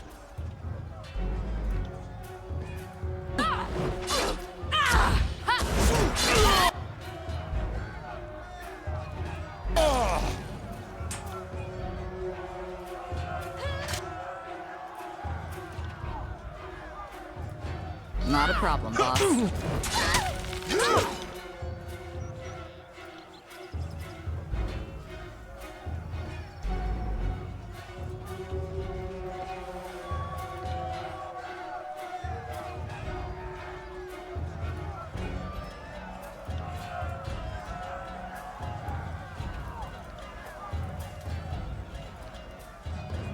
count on it.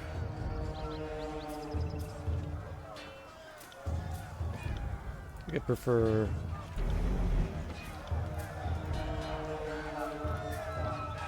This to iron tolling. On my command! Again, I have. Oh, I see why.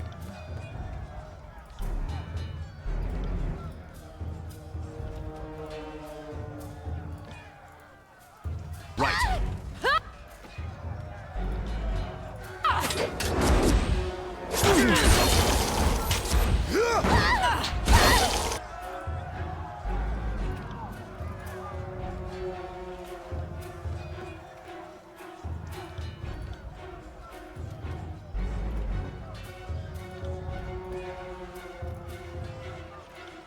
I will aid you.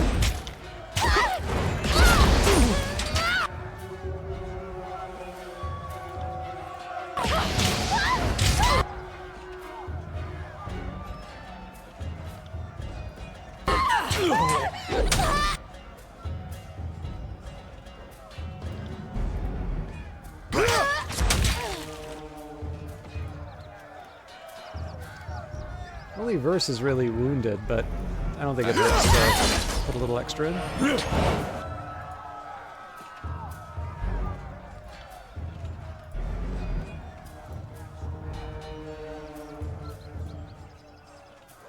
Now let's do this, you and me.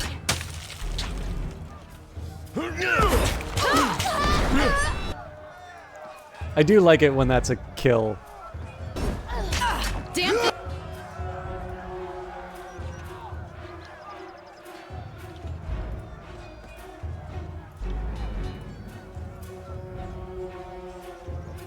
I couldn't pierce cloth.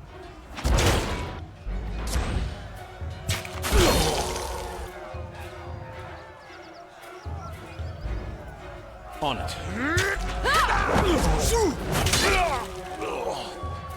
Will do.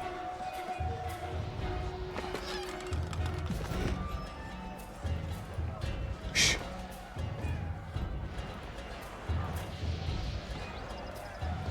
There. See that?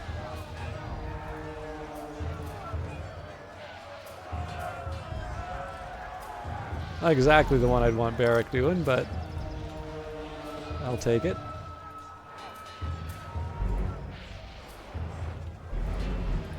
Okay. So here we'll just take advantage of the buffs. We'll get as close as we can with the melee, and then unleash Heck. I'll take care. I will aid you.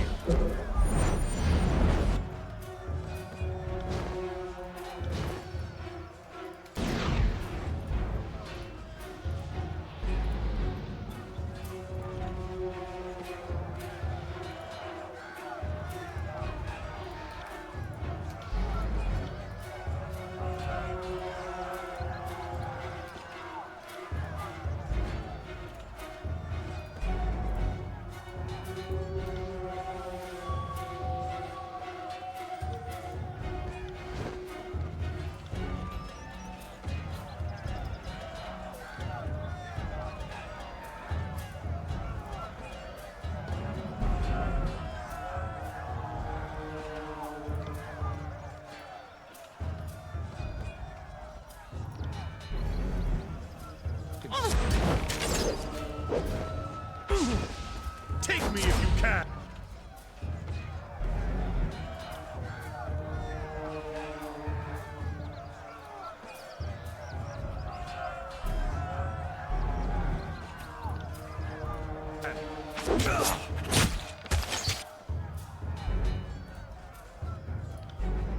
On it.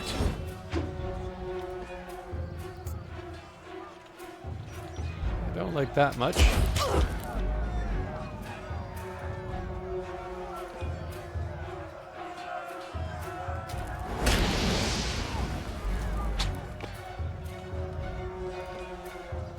I will aid you.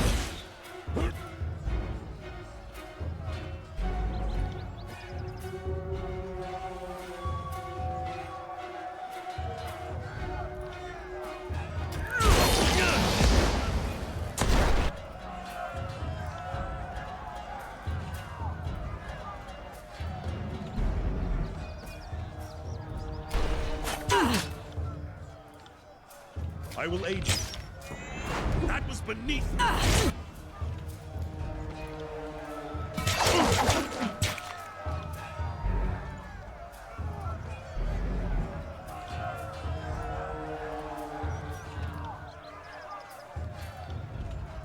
I got it.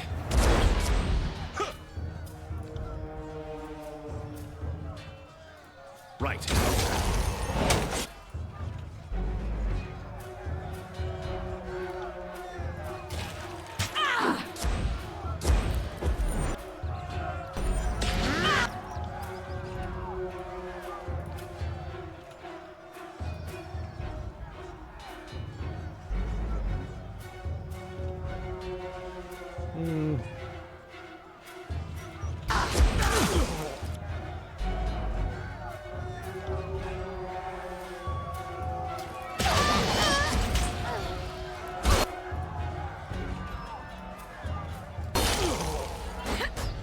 No dice.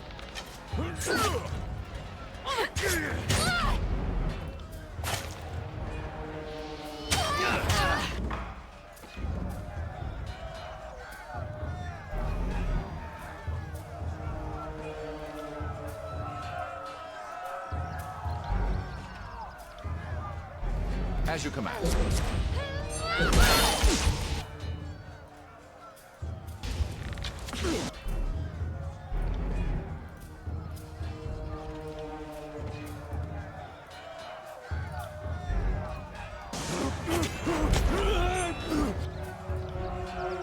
I will aid you.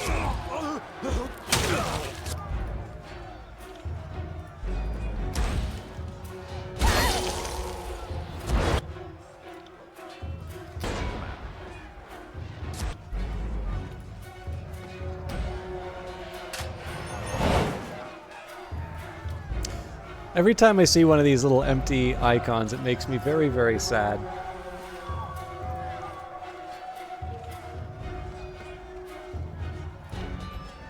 I will aid you. Right. All right. Afraid of heights? I just need a foothold to get over that wall. Piece of cake. These crates look as if they were placed here and then soon forgotten. There's a pungent odor emanating from them. Find a way over the wall. Iron Marshal said her scouts spotted a possible climbing spot in an eastern section of the wall. Climb it and get to the courtyard. Vendrian's Guard, so we hit the Wrath level Unnerving Presence. Foe AoE, -2 accuracy for 3 seconds, radius 3 meters. Yeah.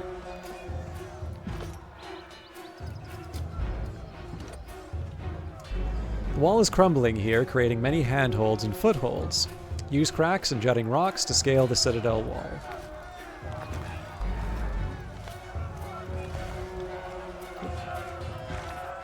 The Dawn of Ascension. Solon. The Archons inform me that the recapture of the citadel from the Vendrian insurrectionists continues apace. They wrote that they wrote me separately of their divergent tactical intentions engenders no small concern, but I trust you now in your efforts. May your good judgment see you through the coming confrontation with glory and success, and back to the safety of the court.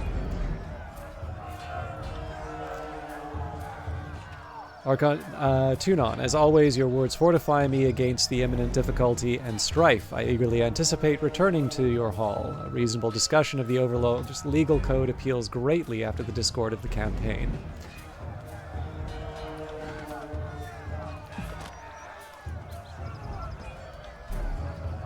Will do.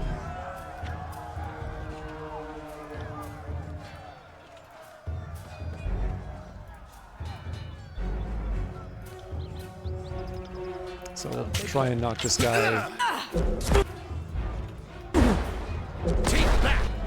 Alright, this sucks.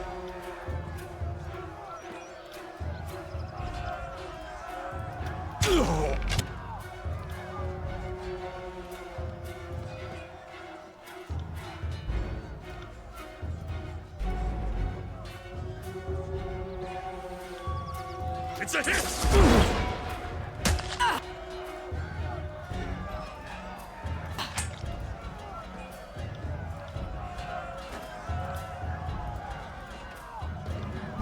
At once. Come and fist my iron!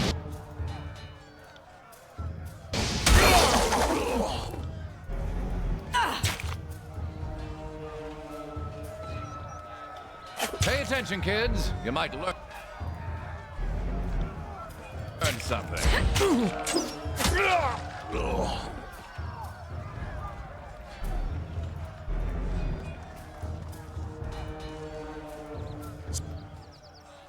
I kind of just ran into this without prep, but we'll make this work.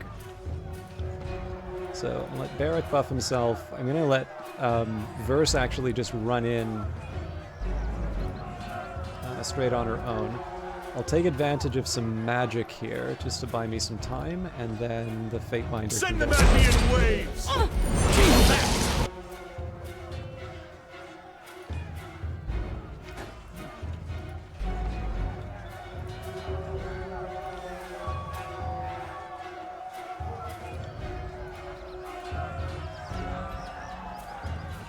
No dice. Andre Guard, ready yourselves. We must keep the Fate Binder back.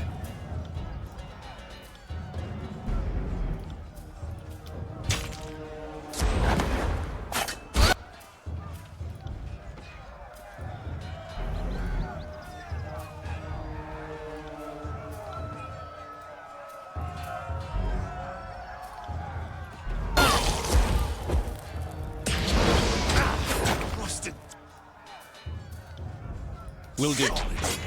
I'll hit you twice as hard next time! Consider it done.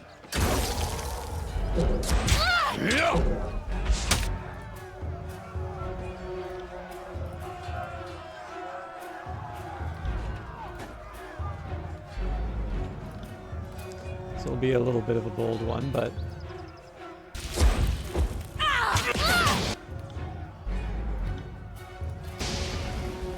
Come and feast my iron! Wait!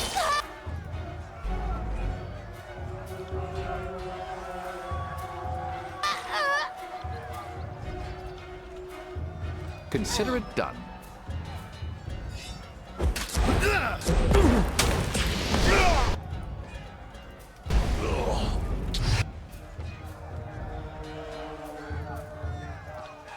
Consider it done.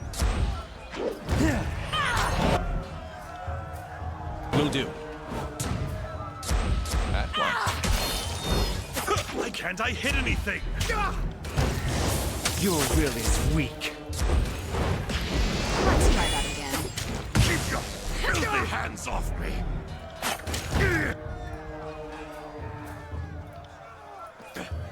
I'll hit you twice as hard next time!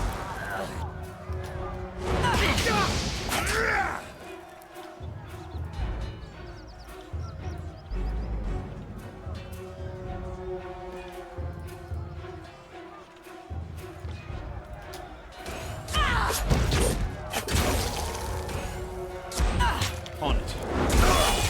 A new dent! come on.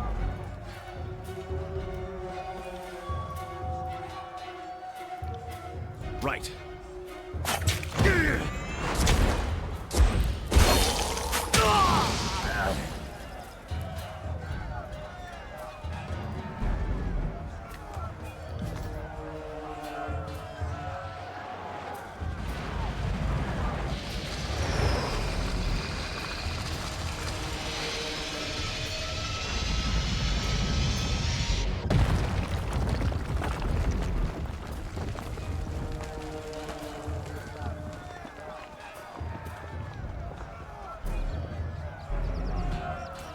Let's move in now.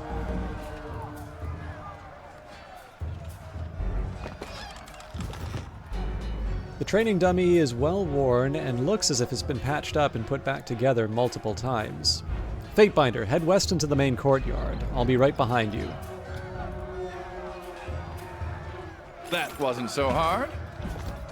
Okay, so camping supplies.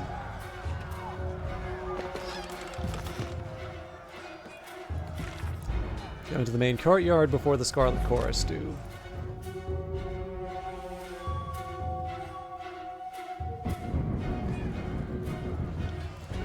I'm actually wondering if I go under options, auto pause.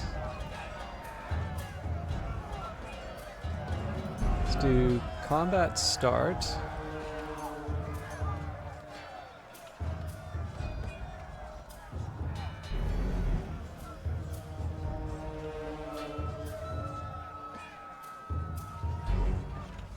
I think I'm gonna try a little more auto pause.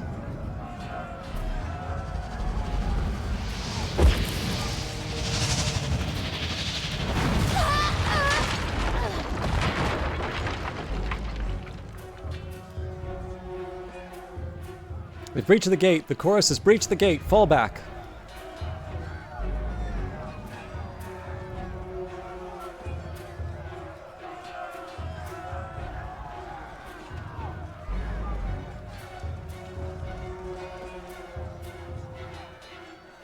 Stand aside. Ascension Hall is ours for the taking.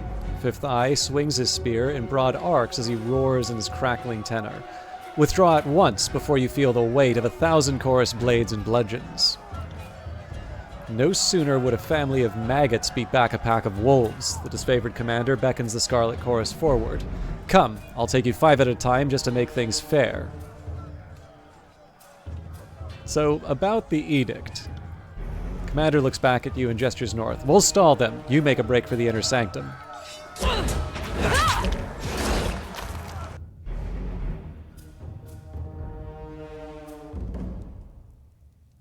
I've got it. They're here. They've breached the perimeter. They're in the keep. Whistling a shrill warning signal, the Oathbreaker falls back deeper into the keep. Time to lighten my step.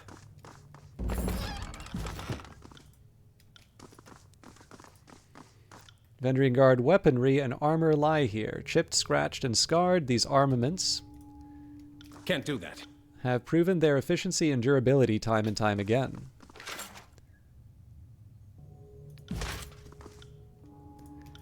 Alright, we might as well buff up because I am assuming there's a fight fairly soon. I'd have it no other way. I got it.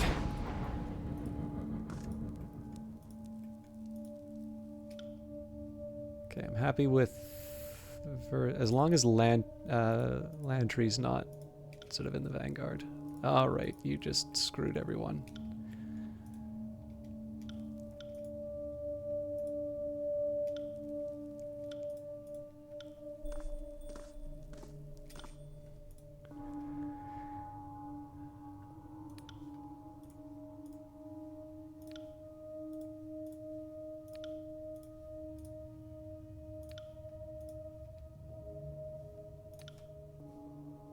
As you command.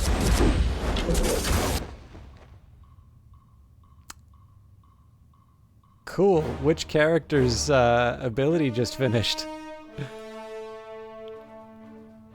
I'm assuming it's the Fatebinders.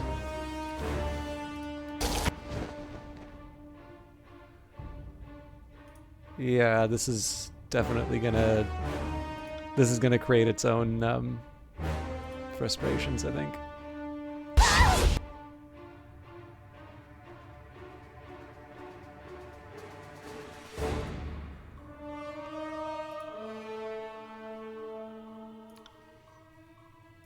Not a problem, boss.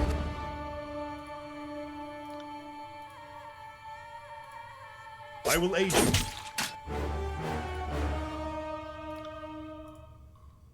You got it.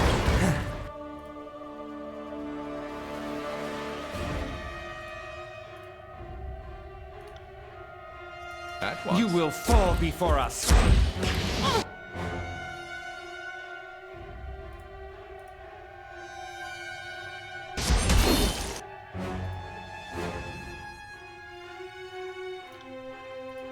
I'll do it.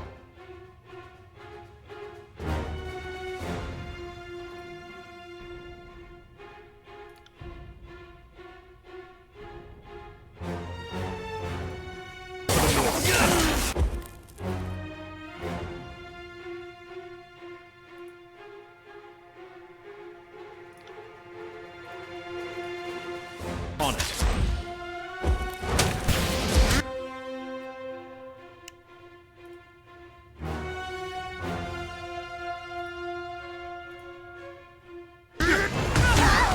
You. Alright, so first thing I'm going to do is disable autopause. It just doesn't seem to be doing or having the effect that I'd intended. So I would have liked to have healed Verse, but in the end I didn't wind up with a situational awareness that I wanted. Better not wake up dead.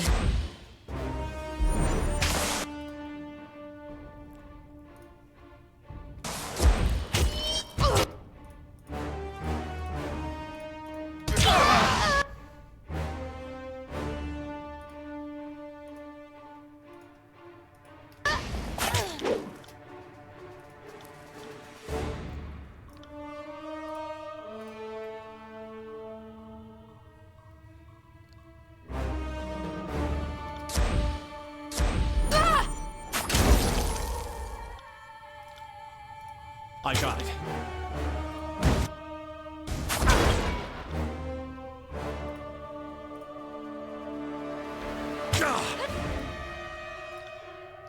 Okay, this should buy me some time. This for the weapon fight is finder. useless. Come and face my iron. I'll do it for the North.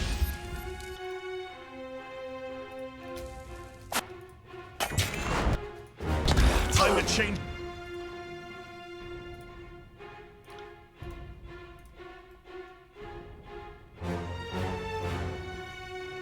Okay, Barrick's already got the Titan strength, so we really just need to chip away at the enemy here. Sorry, can't do that.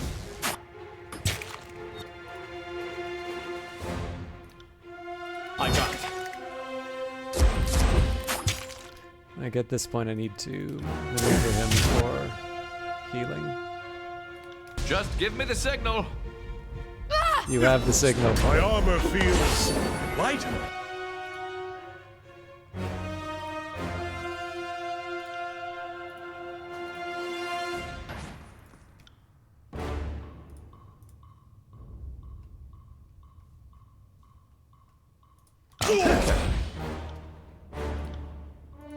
Will do.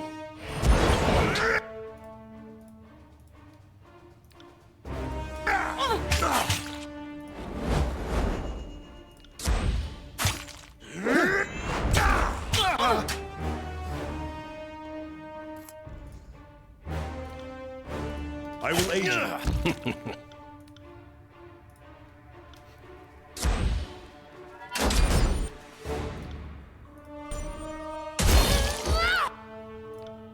I will aid you.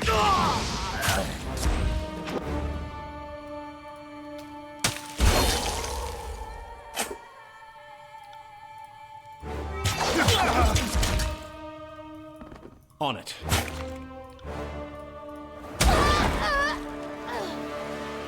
We did it!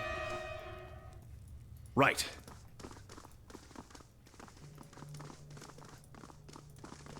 The fire in the mess hall still burns. Plates and silverware line the tables. This room hasn't seen combat for generations. The Vendrian Guard will never be the same after this battle. Guess I should probably level up Barrick before I... Alright, so he's leveled out his abilities. I guess I don't really need him for extra health, but I'll just do one more there. Increases the number of enemies Barrick can engage. I definitely like this idea. I think I'm going to do Defender's Watch, though. Make your way through the keep to Ascension Hall and confront the leaders of the Vendrian Guard. Alright, so I'm going to make sure Barrick's at the Vanguard.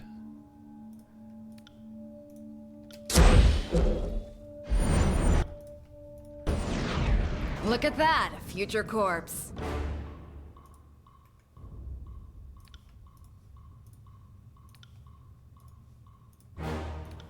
You got it.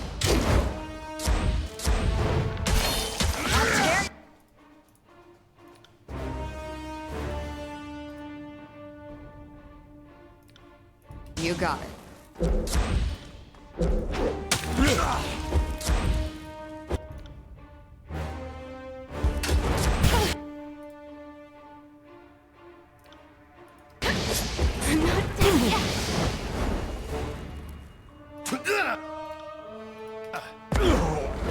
You learn something every...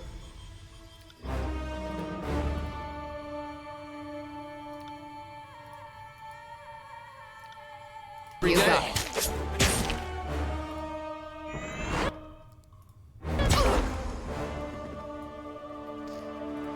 Inventory guard food supplies are stored here. Most of it is comprised of vegetables grown in the tiers. So that's not a bad example of how I'd like that combat to work in the future. And seems to me like these are better boots for me.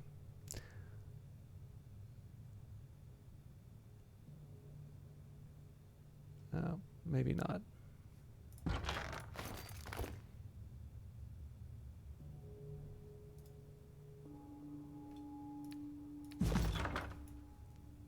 Can't do that.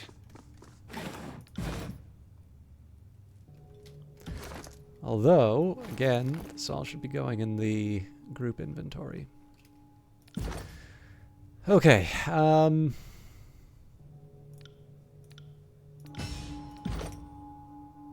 I can do massive blow for critical hit, two-handed weapon mastery, or expose weakness when attacking from... No, we'll do two-handed mastery.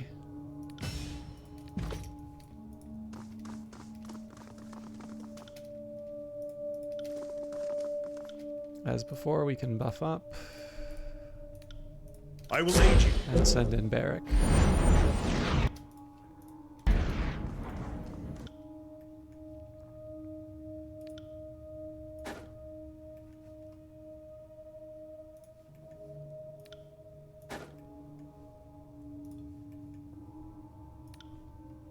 Can't do that.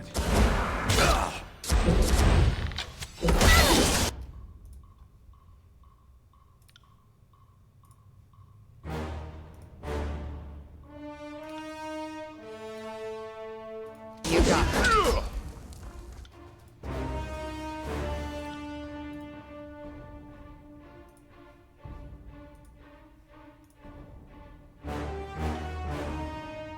I'll take care of it. I will aid you.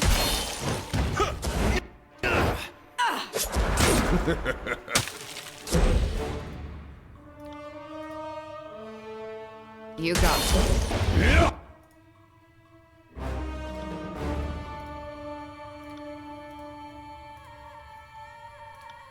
Right.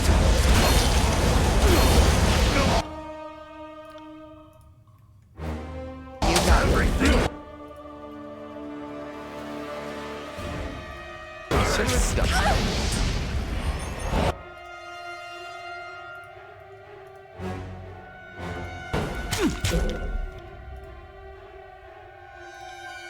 On it.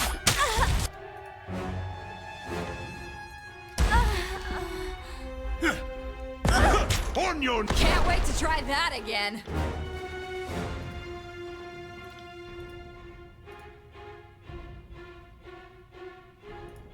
Will do. So, you can't do that. Right.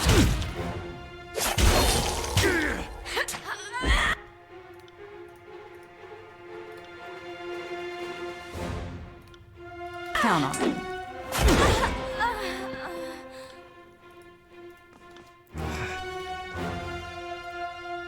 Okay.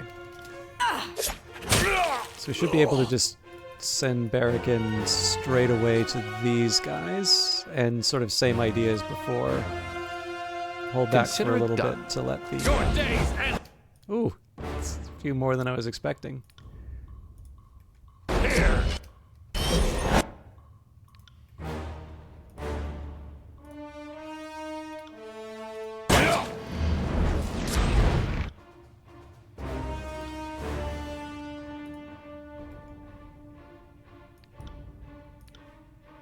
I'll take care of it.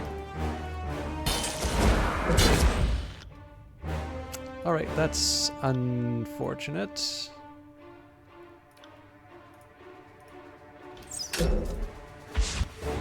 We'll make the most of this early opportunity. The only thing that's going to really be a problem here is that Barrick's going to need... is basically going to need to hold them off longer than anticipated. I can, however, keep harassing the enemy.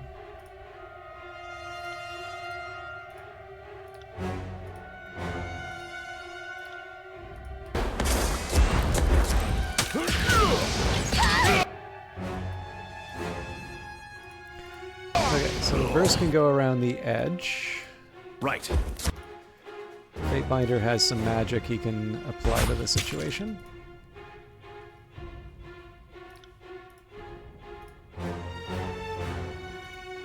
Barrick definitely seems like he could use... You got it.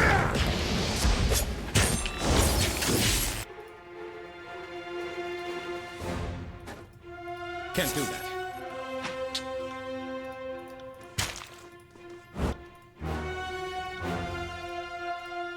Alright, this is going to get a little tricky, but I will aid you. I think we can see this to the end.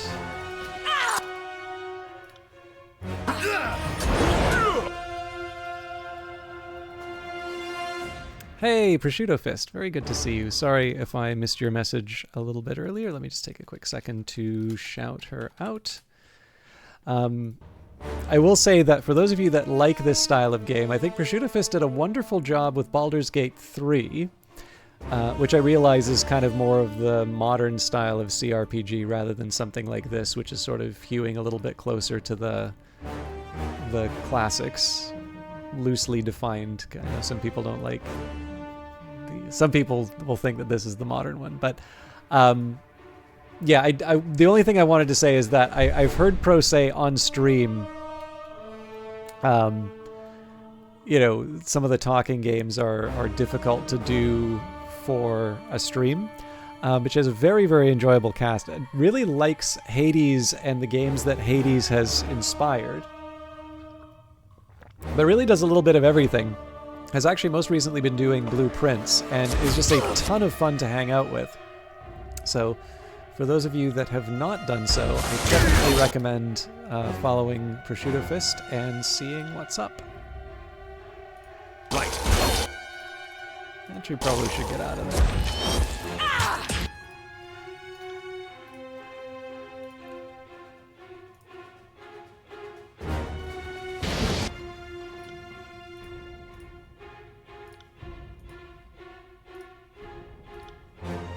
On it.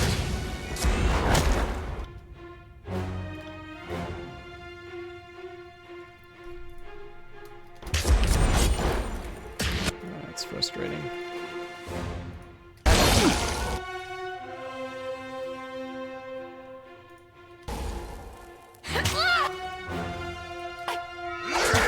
Didn't even finish the...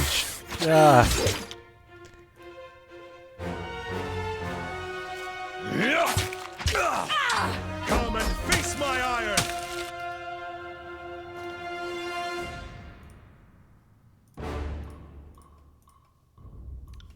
I got it. Seeing an awful lot of red. Doesn't really seem to be taunting the people like it said it would.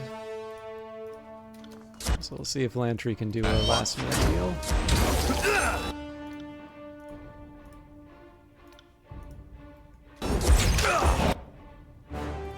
That looks like that was just in the nick of time.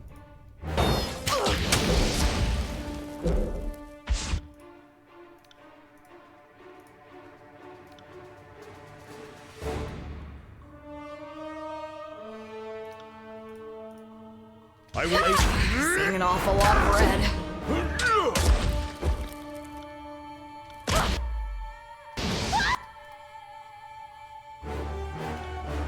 You got it. I'll take care of it.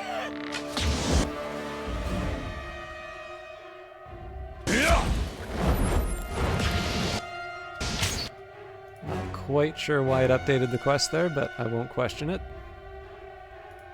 I think Lantry needs to help out Verse at this point. Taunt wouldn't go. A miss.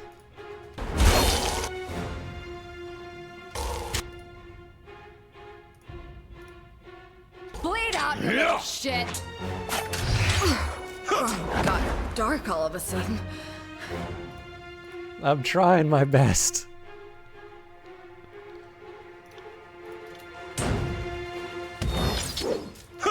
Time to change weapons. Right. Will do.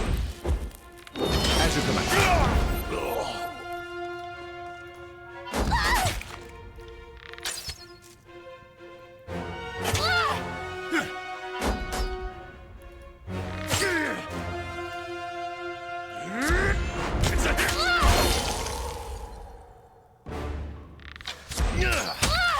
All right, so at least we get Verse back. Right. Sorry, I can't.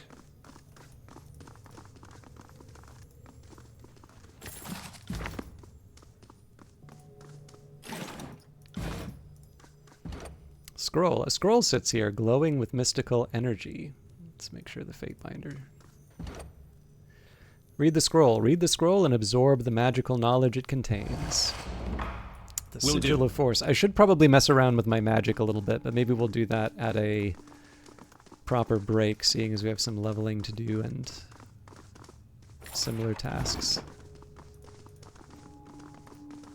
Alright, we're about as ready as we will be. So Verse is down to minus 20 max health. Just as well that we rested before the siege.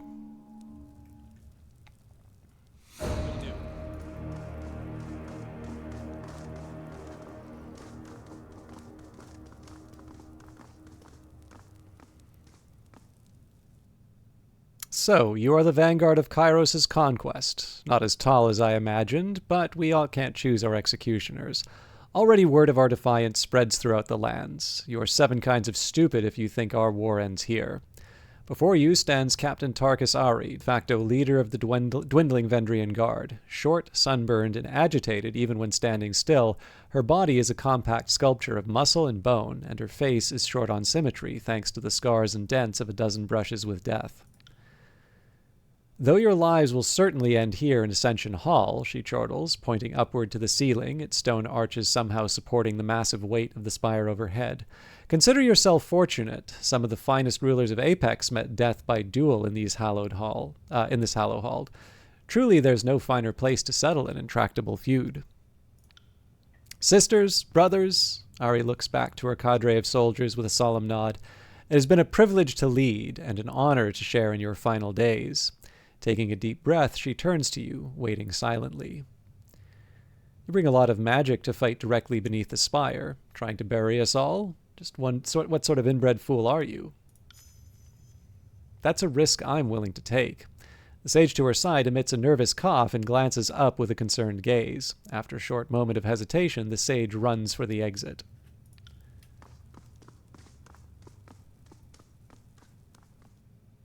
Get back here! Ari shouts the fleeing sage, but to no avail. What was I thinking, bringing cowardly scribes to a sword fight? Eb was right about the lot of you. Sisters, brothers, Ari looks back to her cadre of soldiers with a solemn nod. It has been a privilege to lead and an honor to share in your final days. Taking a deep breath, she turns to you, waiting silently.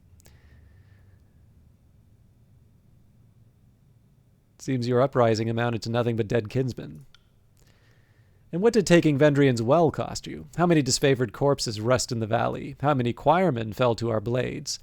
How goes the endless battle of the Blade Grave while you deal with us here? Ari laughs, wincing as she clutches her side. And tell me, are the Archons unified in victory? Did the armies bond in camaraderie over our deaths? Our stand here is the first of your problems. How did you know the Archons were feuding? We are hopeless, not witless. Our eyes and ears tell us much. Ari covers her mouth, stifling a smile. I will die happy knowing your invasion will grind to a halt as the two Archons tear each other to pieces over the title of victor. Perhaps my only regret is not living to see which Child King will win. If you're so eager to fall on my blade, stop prattling and come at me, or is you as gutless as well? What did you hope to gain from your rebellion? Nothing that we haven't already gained. Our pride, our dignity. These are things you can never take from us. She smiles, her eyes distant for a moment. The Vendrian Guard could never stand against all of Kairos' forces, but we can teach others to resist. And maybe you'll run out of soldiers before we run out of stubbornness, but I doubt it. You would consign your whole realm to death because of your pride? And you would kill us for not bowing to your banner? I will not let some servile bully lecture me on the subject of pride. Sounds like you could stand to learn something about humility. It's a good thing you won't surrender. If you were a conscript, I would whip you to death. Any last words? Yes. A broad smile comes over Ari's face. Tell the voices of Narat we are most thankful for his aid. We would not have made it this far without his support. Heads up. All right, so let's get Barrack in the Vanguard again.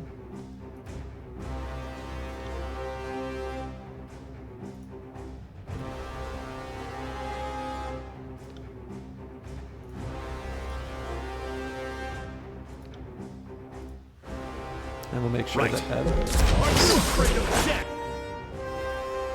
All right, so let's help Verse.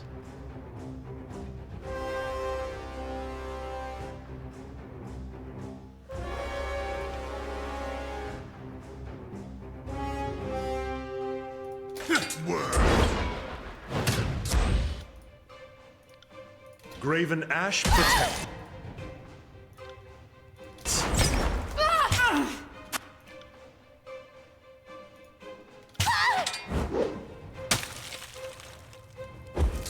Oh, that was fucking hard. I don't know if I think I'm gonna heal the Fate Binder. Okay, so Fate Binder's held in place by Ebb. Annoying.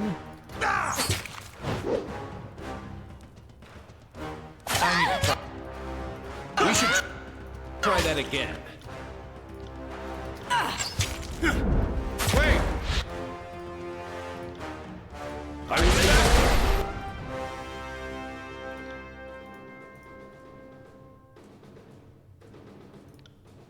You got it. Nice!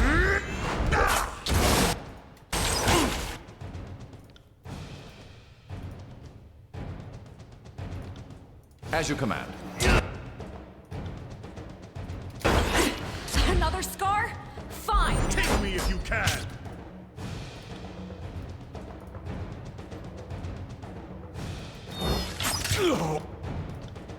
Will do. Yeeks. Ready? Let's buy me some time.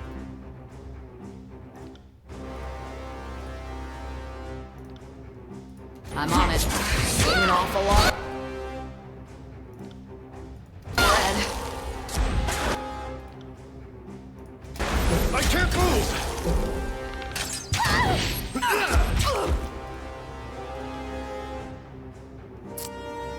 That's fun. Might lose Verse. Nope, nope.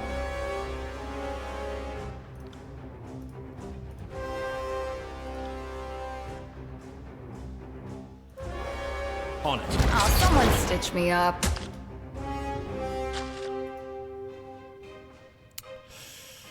Not sure what else I can do for Verse at this point.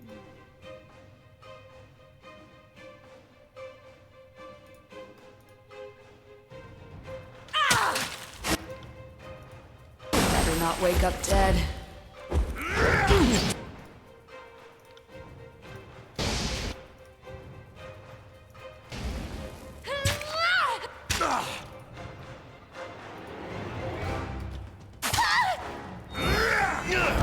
I really did it in this order because I wanted the dramatic end of the leader of the rebellion to go down last, but I have a feeling that's cost me a little bit more than I had bargained for.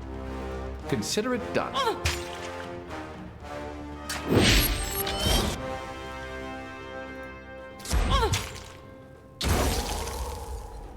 I'll take care of it.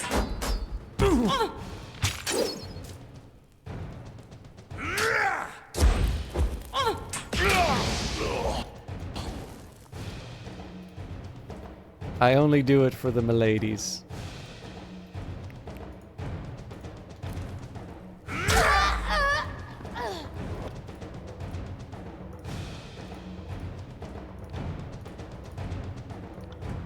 Let's have it then. What do you mean, ew? On your knees, worm! I'm a total prize. That's entirely useless. On the record. Oh, my bedroll looks pretty inviting right about now.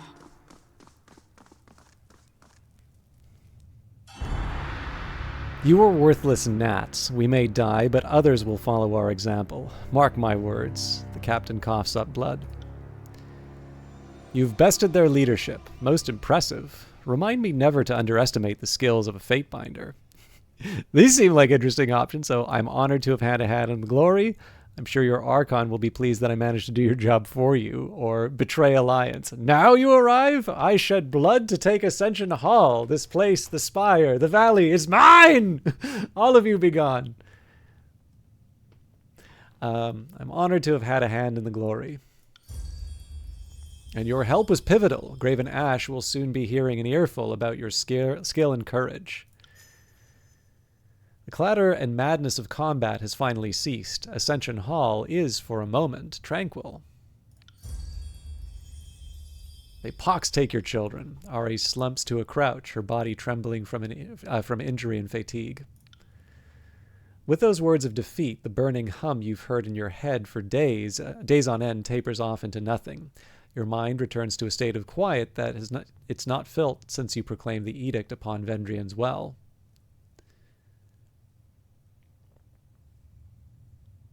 I lay claim to Ascension Hall. Let us be free of this edict. You feel a tug in your chest as warm energy begins to form around you. Before you know it, you feel as if you are lighter than air.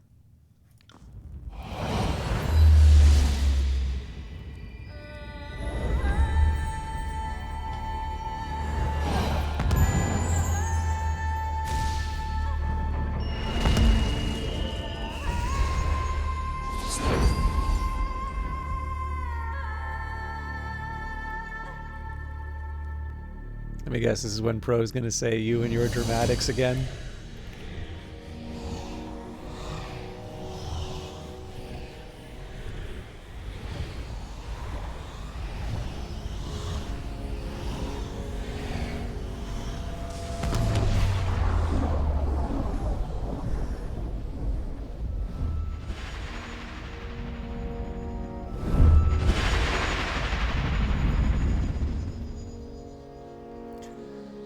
You blink away the last of the luminescent trails in your field of vision. The masonry of Ascension Hall is replaced with wide open space in every direction, save for the slab of ancient stone beneath your feet. High winds shove you, pushing you off balance. The air is cool and thin, unsatisfying to your lungs. I also, there is a soundtrack that comes with certain versions of this game. I've always really liked this particular piece. I think you can even get it as a ringtone, actually, but I don't know, the idea of video game music ringtones seems... I think that's dated even by the standards of this game. Is this... Lantry looks out to the horizon, wide-eyed with excitement. Yes, this must be the mountain spire. When was the last time... Lantry's eyes look down over the ledge, dumbstruck by the vertical plunge. Lantry backs away from the edge. I mean, wretch. This is certainly a change. The wind ruffles the feathers in her hair, and Verse quickly smooths them down. Damn cold change. She peers over the edge. Think I could land on my feet if I jumped? Not that it would matter for long.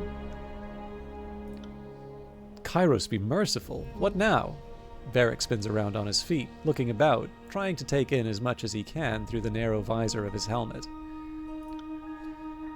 Every way you look, mountains rise up along the distant horizon. The rivers and forest below bring to mind maps of Vendrian's Well, and you quickly trace the Mittani, the Iranev, and all the numerous waterways of the region. Higher than you imagined it, this is indeed the pinnacle of the spire at Vendrian's Well. How did we get all the way up here? Ari strains to stand up, clutching her side. Another question. How in the name of Graveman Ash do we get down? The Iron Marshal walks to the edge, trembling a half-pace back as she peers downward. The warriors below must be sensing that the edict has ended. We should be down there by their side. The edict is gone, and we're still standing. If I were a conscript down there, I'd run for it and thank my good fortune. Verse draws herself up and takes a welcome breath. She glances down at the ground with less certainty. I hereby claim this place. This is now an extension of Tunon's court, and all combatants must leave. This is no longer strictly a military concern. We need to take a breath and sift through what just happened. You would claim this place for Tunon? That would actually be a strategic advantage for the disfavored. We can't spare the soldiers to garrison this place. Yet, we'd like to deny the chorus every foothold possible. The Iron Marshal nods, slowly at first, then with confidence. I will happily counsel Graven Ash to support this claim. Send word to Graven Ash that we are successful. That was a worthy battle. Not since Stalwart have I seen such courage, such determination. Oh, but the siege needed you spans ago. Agreed, and I would be honored to deliver your auspicious message in person. She points down over the ledge. I think the blast of magic from the spire... Oh, sorry. So it's like... I think the blast of magic from the spire and the edict's end should have been clear to everyone, but Graven Ash will want to know that you are safe. Go through the portal and report to Graven Ash and return to me with any news. Or point to Ari, we hand her a note, the parchment will survive the impact. No.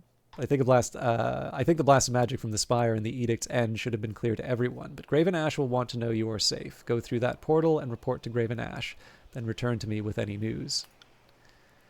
No telling how stable it is, but look closely and you'll see images of Ascension Hall in the haze. Well, if you have trained eyes, that is.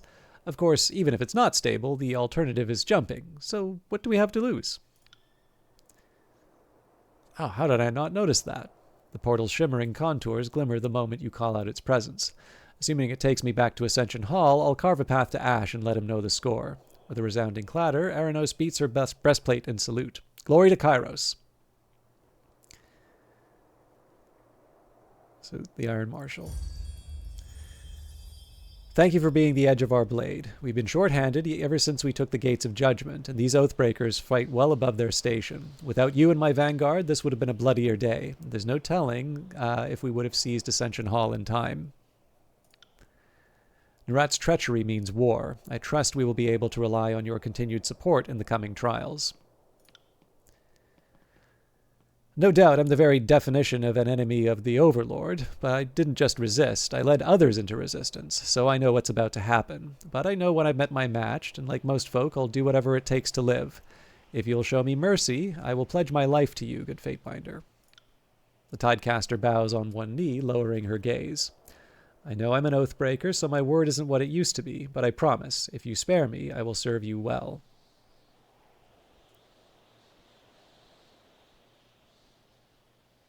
Serve me well, and all can be forgiven. If you will have my fealty, it is yours. I, Ebb of the Tidecasters, do hereby pledge my life and loyalty to Solon. She dips in formal bow. I will serve and obey as long as you have need or want of my skills. So, I don't quite have a place for Ebb in the party roster yet.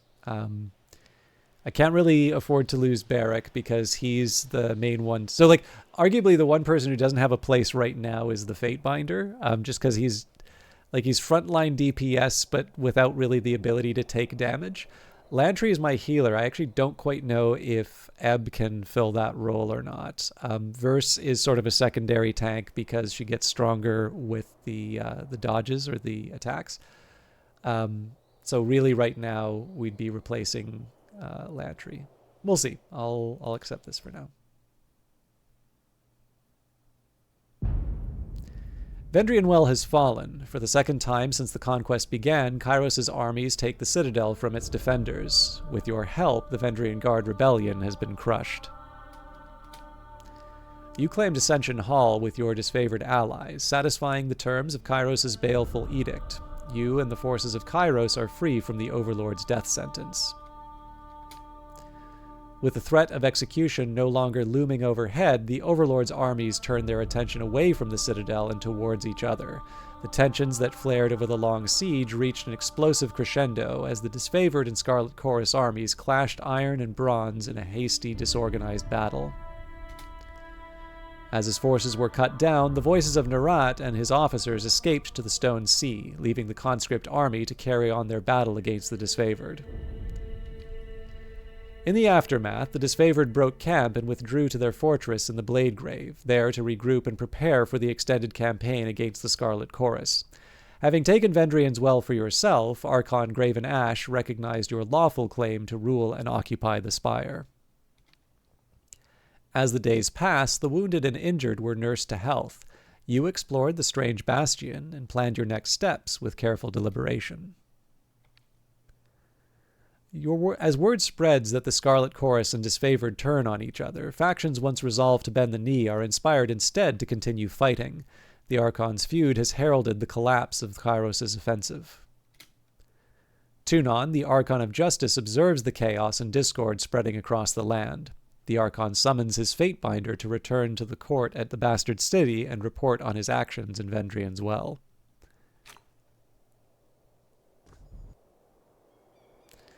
Civil War. What a shame that it's descended to this. Archon Ash will want to meet and discuss next steps. Best that you regroup in Iron Hearth. Gather your strength and regroup, but don't leave the Archon waiting. Send Ash my regards. The General has done much for me, and I wish that he was here to see this. I will join the Archon at Iron Hearth after I speak with Tunon. That would be best. She shakes her head and looks on the spire with fresh bewilderment. It's not enough we're fighting 2 wars. Now we have this to puzzle through. I don't envy your position. See you at Iron Hearth.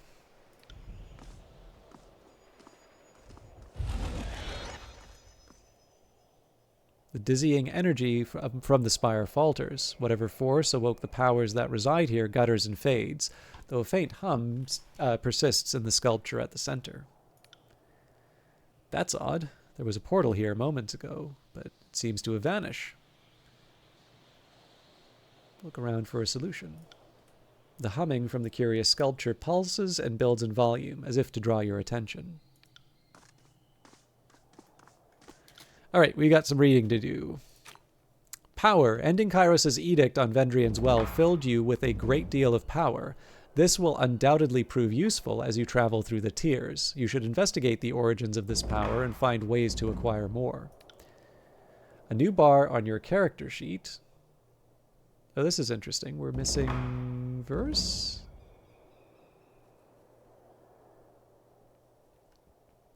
A new bar on your character sheet displays your current a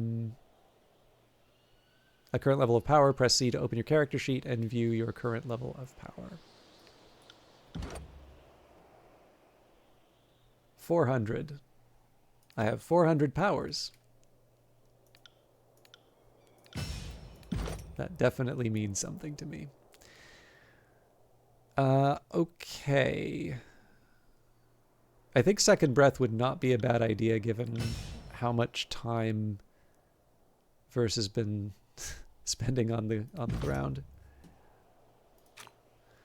Dismissed companions. Once a character has been dismissed from the party, they will return to either their war camp or the spire if you've unlocked it.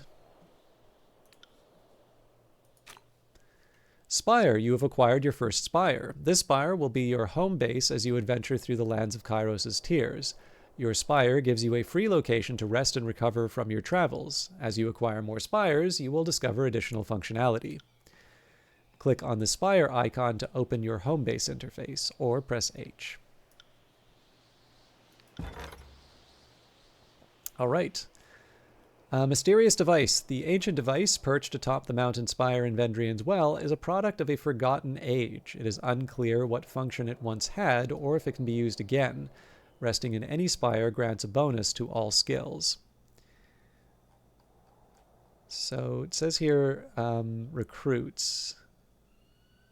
Interesting. Okay, so Revos, a merchant with a motley collection of items for sales. Revos will also create camping supplies periodically. Satis, a skill trainer who teaches unarmed arts, parry, dodge, and subterfuge.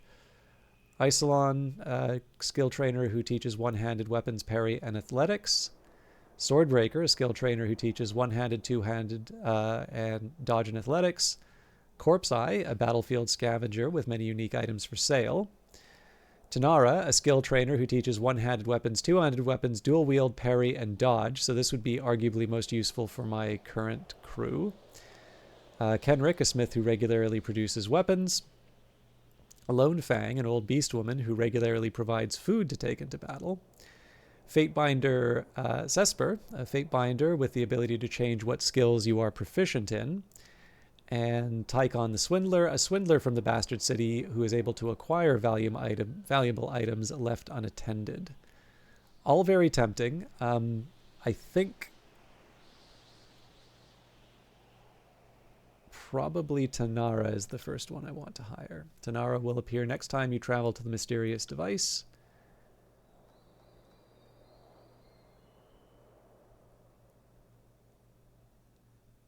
I'm not sure if I want to hire everyone yet, so I'll just leave it at that. All right, reputation. We got a few. We'll just cover everything. So Scarlet Chorus, led by the voices of Narat, the largest of Kairos' armies in the tiers. Growing in size with each battle, they embrace the voices, teaching that everyone deserves only what they can fight for. So my favor's gone to basically 0. Chose to fight alongside the disfavored at Vendrian's Well.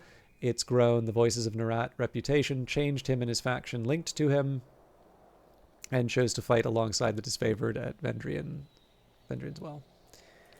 The disfavored, Kairos' ironclad elite, the disfavored followed Graven Ash with unyielding loyalty. Proud of their heritage, they will only allow those with pure northern blood to join their legions.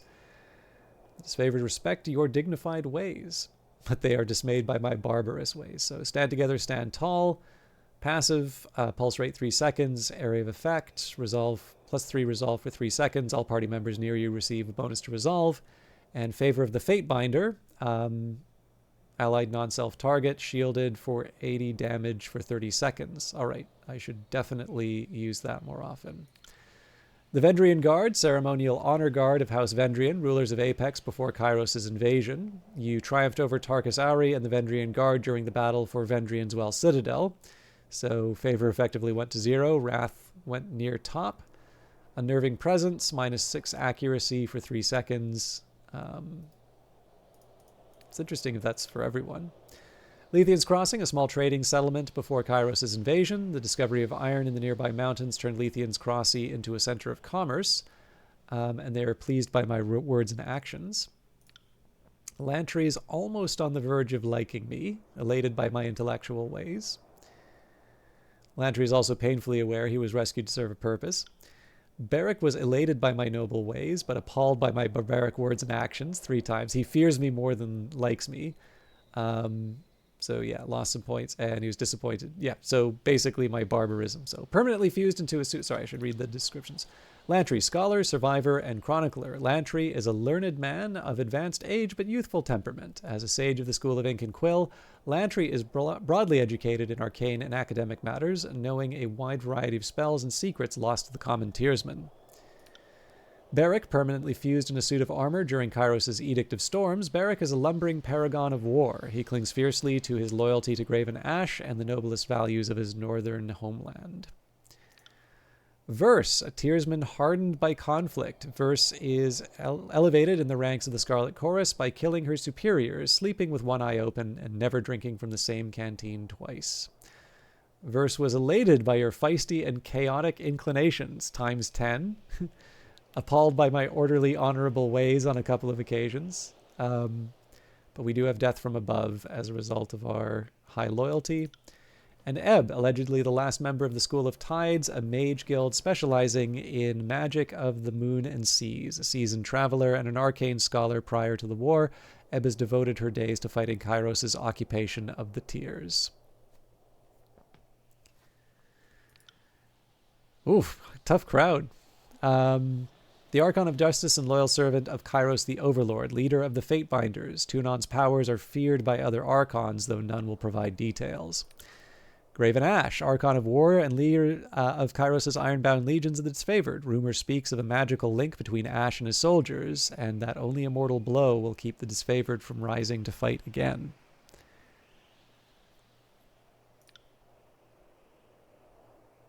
Very on the nose. Like, sorry, you don't mean the? Do you mean the name or just the description of the character? And the voices of Narat, Archon of Secrets, Kairos' spy master and leader of the Scarlet Chorus. Even his army fears the voice's powers and the many minds trapped within his own. Ah, gotcha. Okay. So we now have a Sigil of Force. Use the Sigil of Force to channel arcane energy into magical forces that push and knock enemies to the ground. Great to have on the Spire. Many mage guilds throughout the centuries discovered the Sigil of Force, and each held it as a jealously guarded secret. As each was conquered and absorbed into Kairos' empire, they were chagrined to discover that their secret was the most commonly known piece of arcane lore on Terratus.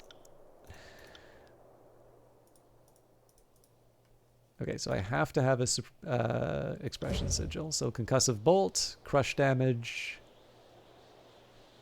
bombard a distant target with concussive forces. The force of impact dazes and interrupts. And intensity will boost the...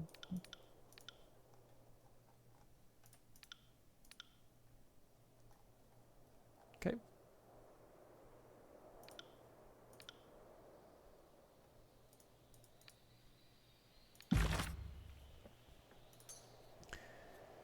Stirring Visions. Whatever you did in Ascension Hall in Vendrian's Well has given you the power to interact with the Spire. Before you ascended the Spire, you had a vision when the edict broke.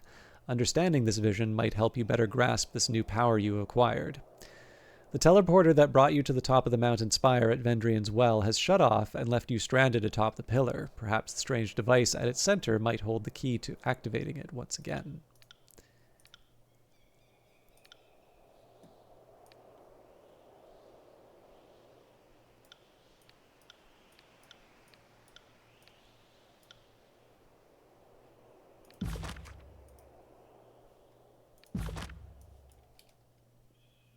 Oh, verse is back.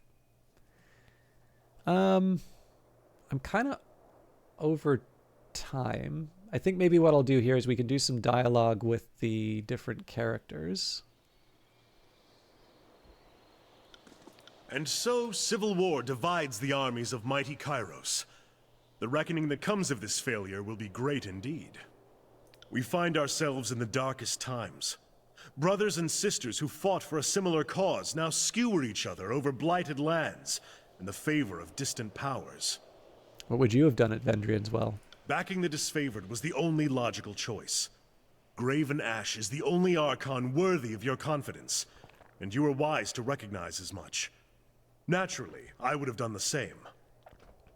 Whatever others might say about what happened in Vendrian's Well, you acted from instinct.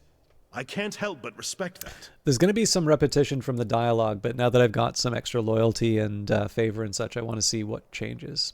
I have some questions before we move on. What can I do for you? I'd like to know more about you. I am the line your enemies cannot cross. All other details are meaningless, but I suspect you have some thirst for details, so ask away. Did you seek the trade of war, or did it find you? Both, I suppose. I knew I was fighting in my I knew fighting was in my blood, and the disfavored offered me a chance to use my skills to bring peace. Otherwise, I'd have wound up some brigand or enforcer to a crooked merchant. Varric taps his scabbard, looking away in thought. You think Ash and his legion bring peace? That's cute, but it doesn't hold water from where I'm standing, big guy. I've seen them spill as much blood as any chorus gang. You've clearly been too busy sacking villages and stealing crops to notice how a proper army conducts war. We sow order, not discord.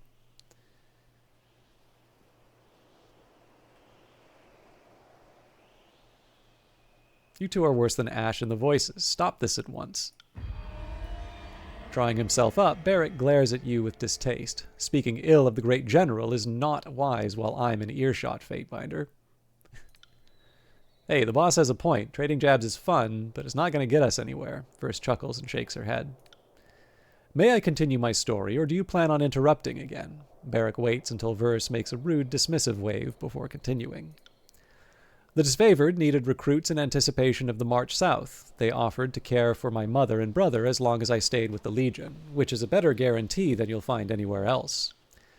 I was an elite fighter as far as most were concerned, though still green by disfavored standards. Luckily for everyone, my skills improved, under the Iron Marshal's rigorous training.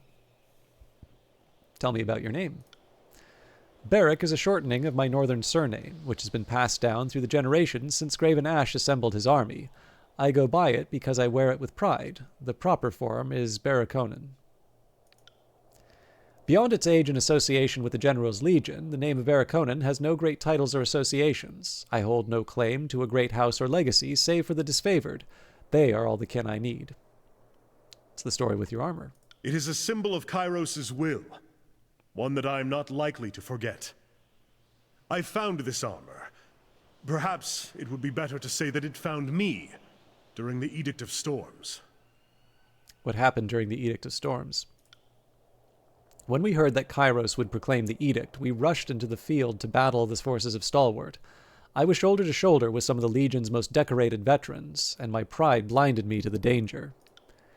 Our march was a hasty one. A cohort of disfavored soldiers vanished in the second year of the war, among them the daughter of Graven Ash. After a long silence, we learned she was held in the fortress of Sentinel Stand. Go on. As we surrounded the citadel, I heard the opening peals of thunder, as did the scout I was busy trying to kill. When the winds hit like an avalanche, many of us begged Kairos for deliverance. What else were we to do? The winds knocked the legs of our offensive out from under us. All the decorated soldiers I brought to the battle were swept up and dashed to pieces, their armor and bodies mixing with the dirt of a tornado that spun in maddening revolutions. Damn thing chooses this moment to go dry. With so few survivors to recount the edict. Bah! Lantry shakes his quill and presses it harder against a scrap of parchment, imploring it to write. A piece of the citadel wall broke off and nearly crushed my skull. I only remember a few scattered moments from the storm, like the flying bits of bronze and iron cutting my flesh, the severed limbs of fallen soldiers tumbling through the air. Eventually I woke up, thinking myself trapped under rubble. When I rose, it felt like I was buckling under my own weight. That's when I realized I was stuck, right and truly stuck, inside this heap of scrap.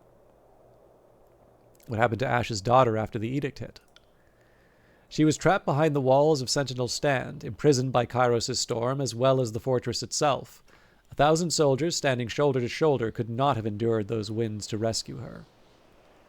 How did you survive when everyone fell? That is a mystery to me as well. Did Kairos hear my plea for mercy? Did this heap of scrap metal protect me, imprison me, punish me? He rubs the back of his helmet with his gauntleted hand, a pantomime of a gesture his armor prohibits. I don't have enough fingers or toes to count possible reasons, so I try not to dwell on them. Are you genuinely stuck in there? Haven't tried taking it off? I've made attempts in the past, even had one of the beast haulers pull on the helmet while another pulled on my boots. The men in the phalanx have taken great pleasure in trying to find ways to liberate me.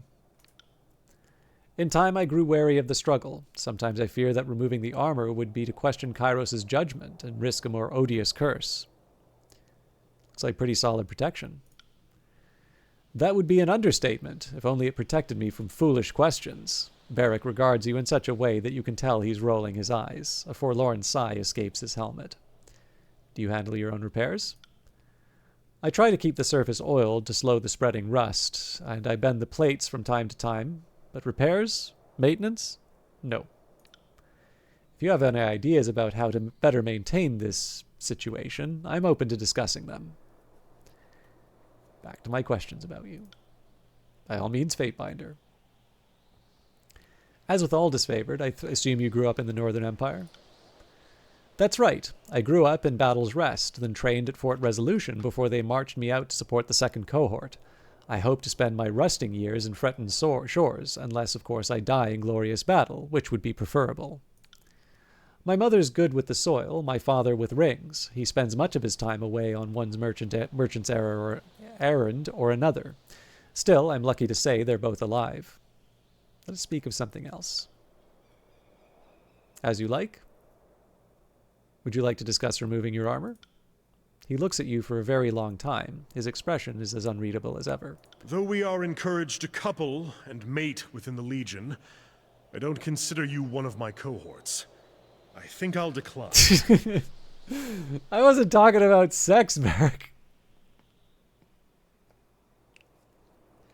Wait, you're saying the answer would be different if I was disfavored? I don't know how long you've harbored these thoughts, but I would strike them from your imagination. I won't be leaving this armor anytime soon, and you have no hopes of breaching it without capable tools and endless patience. Suffice it to say, my armor and I will not be separated for the time being. When the war is over, perhaps Tunon will lend me one of his forge-bound. Until then, here I remain. My armor saved me from the destruction of Stalwart, where thousands of others lost their lives. So you can see why I continue to wear it. For the time being, we will not be separated. Are you comfortable in there? I have somehow developed enough calluses that I can sleep at night, but I wouldn't call that comfort, would you? This is my armor. It has everything it needs and more. Purpose, meaning, strength. If it were comfortable, that would only take away from its other qualities. Do you even want it removed? I would not speak of this now, Fatebinder. Please consider the topic closed. As your commander, I am concerned about the state of your uniform. Damn it, you were right to be concerned. My apologies that you needed to pull rank. It was wrong of me to withhold information. I don't need to tell you that this suit of junk is a literal pain in my ass. Half broken, smelling of midden, and perpetually jabbing my side with some Kairos-be-damned caltrop. These dusty plates may not be up to standard, but they serve the disfavored well enough on the battlefield, if only to intimidate the enemy. Better for me to endure this condition than to shirk an advantage. Considering that I wore this as I marched across the bones of Stalwart, that was, my burden growing heavier with each step, I have no desire to leave it behind. It's a lesson, a reminder, and yes, a prison, but all of those things make it something more. It's an armor fastened in ideas, Landry mutters to himself soberly and commits a few words to his manuscript. These plates have something of me in them. They are as wicked as a bramble patch, as stubborn as a fortress, and hopelessly flawed. At present, removing my armor is not an option. If that ever changes, I suspect that the tiers will tremble with the impact of my collapsing fortification. What a day that will be. What does Graven Ash think of your predicament? I suspect that he doesn't, not to besmirch the great general. He has larger matters to consider than any one soldier's woes. His shrug sends a puff of debris clattering to the ground. How long do you think it can last? The armor hasn't shown any sign of weakening, and my maintenance regimen is all that keeps it from rusting solid. Were I to stop applying oil and give in to entropy, this shell would harden to a degree that no forge master has ever seen. I think it could very well stand for as long as the old walls, with my skeleton peering out from the depths, and someday not even that. Now isn't that a cheery thought? Tell me about what you can and can't do. I can strike fear into the hearts of our enemies and protect a shield wall with my very body. What more do I need? How do you vacate your bowels? Let us say I manage, and manage poorly. The parts of this misbegotten thing I can reach are in better repair than the ones I can't. How do you take pleasure from life? Are we actually talking about this Fatebinder? Do you have nothing better to do than wonder how I access my nether regions for a frenzied bout of self-interest?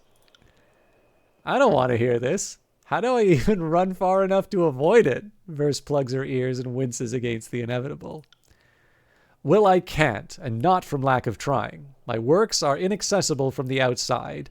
As much as I've tried to worm my arm out of this sleeve of iron, I would only succeed in dislocating my shoulder. If you ever think me frustrated or disagreeable, just imagine what I've dealt with since the 3rd year of the conquest, or, more accurately, what I haven't dealt with. How do you fare in water? Better to ask, how do I sink? The answer is quickly. Water passes my lips easily enough, though I take great care to keep it from anywhere else. Back to my other questions about your armor. Go on, then. It's only getting rustier standing here entertaining your curiosity. Let's talk about something else, then. I'm only too eager to move on. Tell me about the disfavored. We are the Iron Legion, the warrior elite of Kairos' fighting force. I could easily lose count of the hours extolling our glories. What is it you'd like to know? Have you fought in any notable battles? I served in Stalwart for the better part of a year, faced the enemy everywhere from Coral Run to Sentinel Stand. I lost count of the battles. Seems like we fought every other day, a sigh echoes in the cavern of his helm. Some of our best victories took place there, fighting an enemy worthy of our iron, but we were not successful enough to please the Overlord, and the final intervention was harsh on us all. Beric takes a deep breath, his arms folding, and his posture stiffens. I had an unusual view of the Edict of Storms. Kairos' judgment left its mark on me, yet considering how we fought at Stalwart, with skill and honor of legend, only the Edict is remembered. A shame. Tell me about Graven Ash. Graven Ash is General of the Disfavored, veteran of centuries of battle, and an Archon without peer. I would follow him into the void and back without question. Beric swings his arm in salute. How did he come to serve Kairos? Before the uniting of the Northern Empire, Graven Ash served as a warlord in the service of one of the local kings that defied Kairos' rule. Incredible as it may seem, Ash stood against Kairos' rule. Though his army was dismantled by Kairos' overwhelming numbers, Ash's forces performed admirably. It was said that he and his troops claimed 77 lives for each of their own. Kairos took an interest in the military genius that bloodied his army. Graven Ash was summoned to a conclave of Archons, and though he was sent in chains, he left as an Archon, having been granted a position of power in Kairos' great host of war. Thus the Disfavored were born. All of us today trace our line back to those warriors that impressed Kairos with their will and tenacity. The only difference is now that we fight on the winning side. Though the general seldom speaks of it, I know Ash humbled himself in order to spare his troops the brunt of Kairos' punishment. His loyalty to the old blood of the North is beyond question. He made the right choice to save his troops. And he would make it again to save any one of us. There has never been a more devoted and attentive leader. Beric makes a proud fist and steps to salute with the forceful clatter of pots and pans. What else do you know of his past? From how I hear the story, the Voices of Nerat was the Archon tasked with conquering Graven Ash's homelands. So it was the Voices' disorganized mob that Ash shamed, and the Mad Archon has loathed Graven Ash ever since. I'm sure that Ash and the Voices have numerous reasons to dislike each other, but I've heard several veterans tell it that Voices' resentment goes back a long time. As an Archon, what magic does he wield? Ash works his magic through us, his soldiers. When we do battle, Ash seems to know the events even before our runners have given word. Most importantly, though, he protects us.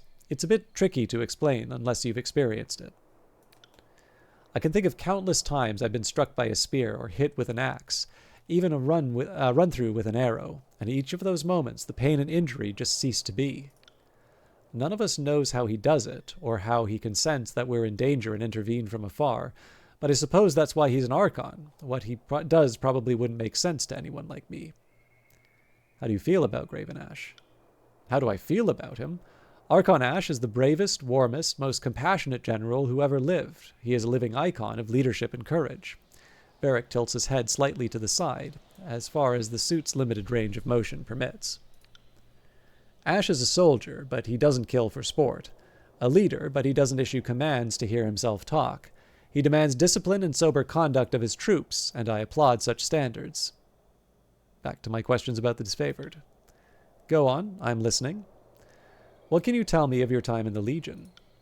I joined the Legion 3 years before the conquest of the Tiers began. Though handy with a few weapons, my size made me the perfect addition to a phalanx.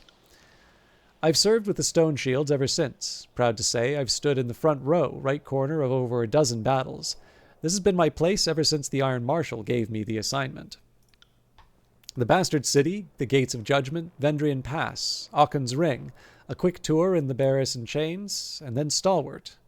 I spent a long time in Stalwart. Lost a lot of friends there. What of the other disfavored lieutenants? They are Graven Ash's most trusted officers and warriors from the Iron Guard. Between Ash's arcane powers of command and his cadre of gifted leaders, there is little confusion or chaos in the ranks. Tell me of the one they call the Iron Marshal. She takes it upon herself to train and harden our greener recruits. Not only that, she has a keen eye for talent and how to foster it for leadership. She is the youngest member of the Iron Guard. Her family line served the disfavored back before Ash bowed to Kairos. Say what you will about say what you will of how many seasons she's weathered. Her lineage is impressive beyond measure. What of Cairn's disciple, Radix? An Earthshaker who swore service to Cairn a few years before the conquest. Since Cairn is gone, the cult now follows Radix. Unlike his Archon, at least he knows how to follow orders. I heard that Cairn was unpredictable, even by Archon standards. He would wander the lands in isolation, with many of the Earthshakers, have patterned their studies off his examples. Guess you've got to be careful who you pick as your guiding standard. To his credit, Radix seems to appreciate the honor of fighting alongside the disfavored. Cairn was always peeved to be invited in the glory. The mages seem unnecessary complication. They are insubordinate and can't lug their own supplies, but I would not want to go to war without their spells of tremor and leaping stones. What of the Scoutmaster, Merrick? Merrick is a devoted leader, and Ash seems to hold his counsel in high regard. Both set their troops ahead of themselves, which I am sure is why they work so well together. He's no magician, but he does share a special connection to his warband, and they are entrusted with the most important scouting assignments. They say he can see what his scouts see, hear what they hear. What of the veteran warrior Veramas? He is the finest of us, second only to Ash. Veramas is an Evocatus, a soldier who lived to see the end of his term of service. It's rare for anyone to survive that long, much less willingly return. These days he lends his tactical expertise to Graven Ash, though by all rights he should be enjoying his twilight years in a seat of honor and dignity. Back to my questions about the disfavored. Go on, I'm listening. Why didn't the Legion prevent the uprising of Vendrians well? I think that's a question you ought to ask the Scarlet Chorus. They too were charged with ensuring the locals remained vanquished and unharmed. Barrick lurches forward as he speaks, iron plates grinding under his motion.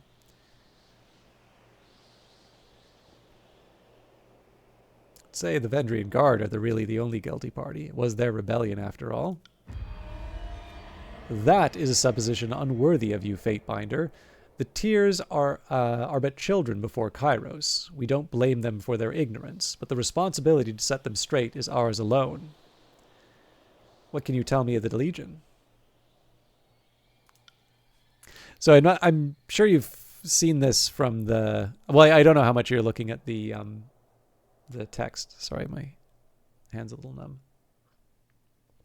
There's loyalty and fear, so it's just a little music and sound to tell me that I have screwed up with my teammate. The disfavored only accept the finest warriors. We are all volunteers and soldiers by trade, not farmers and fishmongers pressed into service. There is a certainty of tradition, honor, and... Sorry, let me just make sure, yeah. There's a century of tradition, honor, and tactical mastery in our ranks. We don't just let anyone into the Legion. Only Northmen of character and prowess are welcome. What if a capable Tearsman wished to join?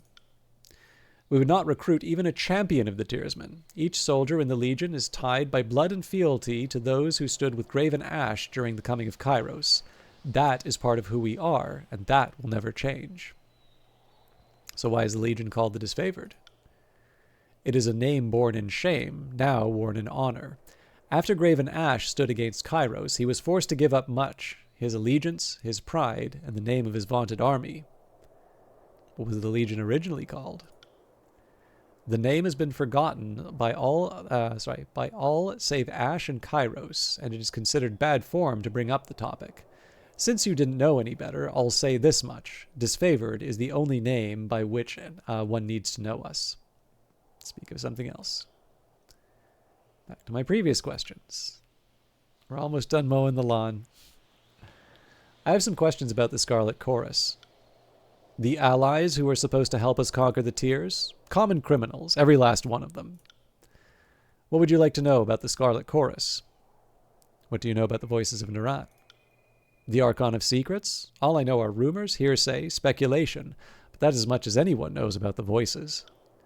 Some accounts tell that he's actually dead, and the Overlord has trapped the minds of his foes in... Some accounts tell that he's actually dead, and the Overlord has trapped the minds of his foes in the same body to torture them all, as likely an explanation as I've heard. In truth, I know little of the Voices, and have reason to suspect almost anything about him could be true. You could tell me his tears turned cheese back into milk, and it would seem more sensible to believe you than not. Do you know anything of his powers? I'm no scholar of sorcery, but as I understand it, the Voices of Nerat is a thief of minds. They say he can swipe your thoughts and make them his own. I don't know how it works. When I was recruited into the Disfavored, the Iron Marshal told me never to take an audience with the Voices if I didn't have a witness on hand. Do you think him disloyal? Yes, almost without question. You were there at the uprising of Vendrian's Well. The Scarlet Chorus seemed intent on delaying the Disfavored war efforts, no doubt hoping to keep us outside the well and in the maw of Kairos' edict. I heard his tears can turn cheese into milk. That's very amusing, Fatebinder. What do you know of his associate, the Archon Siren? Siren is the Archon of Song, and one of the youngest of her rank. She can influence human emotion with her voice alone. The Voices may be the conductor of the chorus, but I'd argue Siren is their best weapon.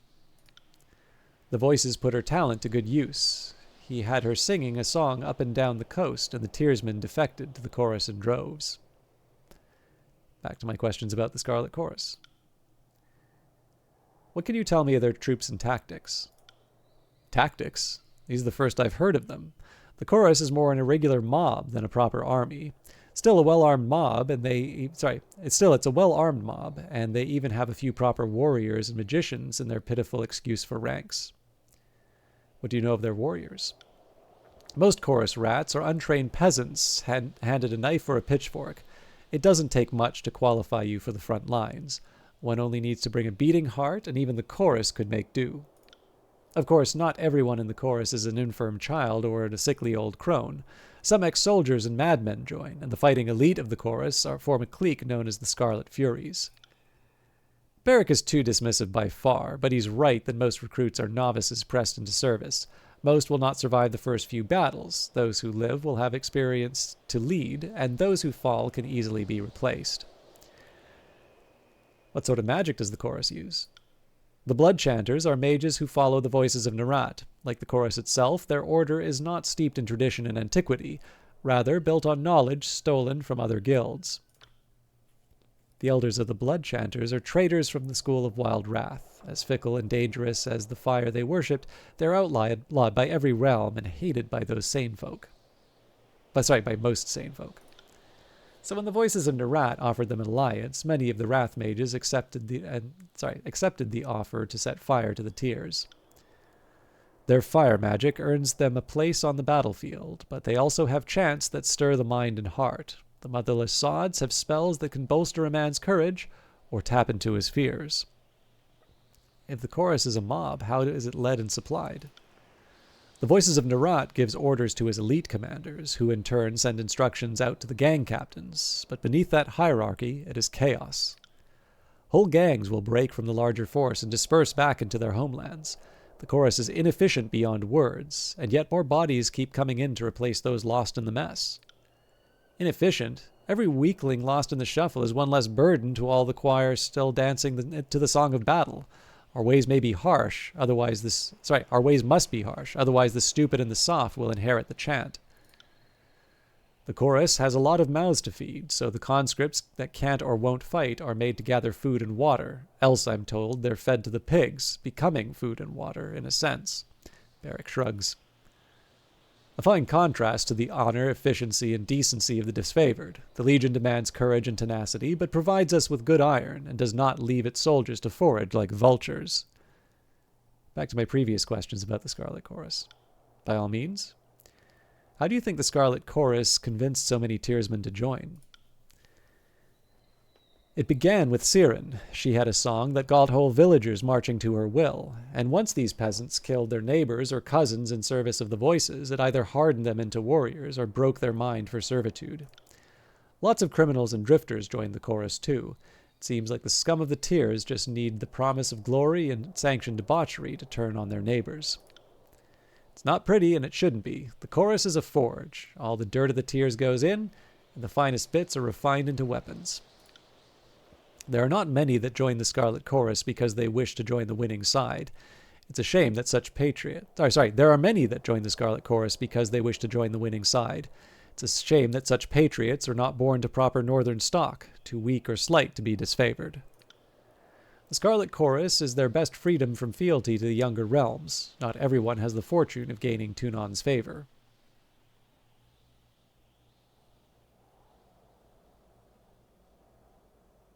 Better that the Tearsmen serve Kairos in some capacity than have them rot in some mass grave.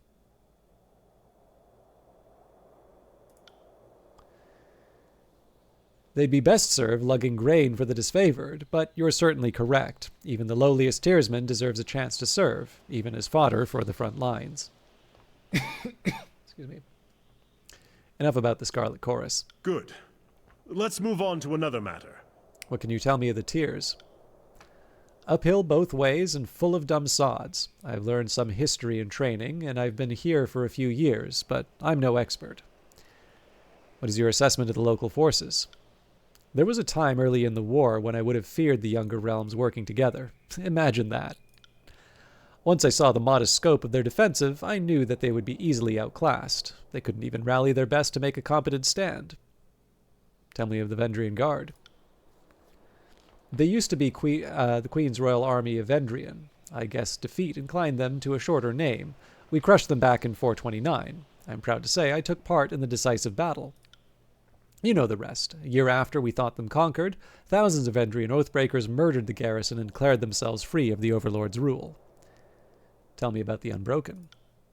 The Unbroken Union of Stalwart, may they rot in the decrepitude of their fallen realm. Barrack squeezes his gauntlet into a hard fist.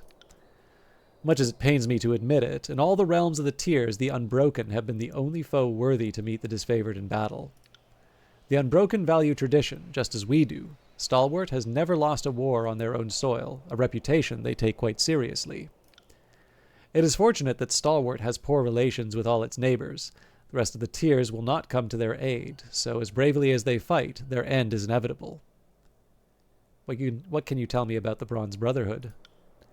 Mercenaries from the free cities. The chorus needed extra muscle, and you can always mint new rings. Hard to believe the Tearsmen turned on each other for mere loops of metal.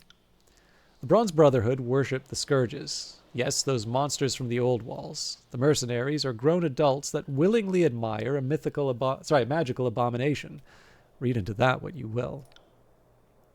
That said, it should surprise no one that the Bronze Brotherhood eventually wanted more than just rings and turned on their contract. Kairos now considers them an enemy, which is for the best. The Overlord needs a better class of combatant. Back to my previous questions. Go on, Fatebinder. What do you know of the younger realms? Before we marched on the Bastard Tier, I recall Graven Ash giving us a speech as we stood assembled at Fort Resolution. He told us that the younger realms lacked the sense to make a stand against us. I don't think I need to point out that the average Tearsman is just plainly inferior to the sons and daughters of the North. For every one of ours they kill, we must drag 1.5 scores bleeding into the soil with us. It didn't help that they're afraid of magic, and relied on their battlefield prowess to stage a defense. A regrettably apt observation, Barrack. My guild and I were laughed out of Azure, Ardent, Stalwart, and Aukon, each time we offered to fight for the Tears, and each time we were told our magic was unwelcome. What do you know of the Beastmen? They drilled us on beastman combat before the invasion, but it did little to prepare us. The local savages are lacking in brains, hygiene, and the ability to arm themselves, yet their prime hunters of their species are formidable. Aside from being rapacious killers, the beastmen made good haulers and laborers, once you've killed the half that won't follow orders. Enough about the tiers. As you like. You seem like a more than capable fighter. I trained with the spear and shield in my youth, but I gave it up the day I earned disfavored iron. I can still throw with some accuracy, but it's a challenge these days. He knocks twice on his helmet. Why? Were you interested in a sparring session?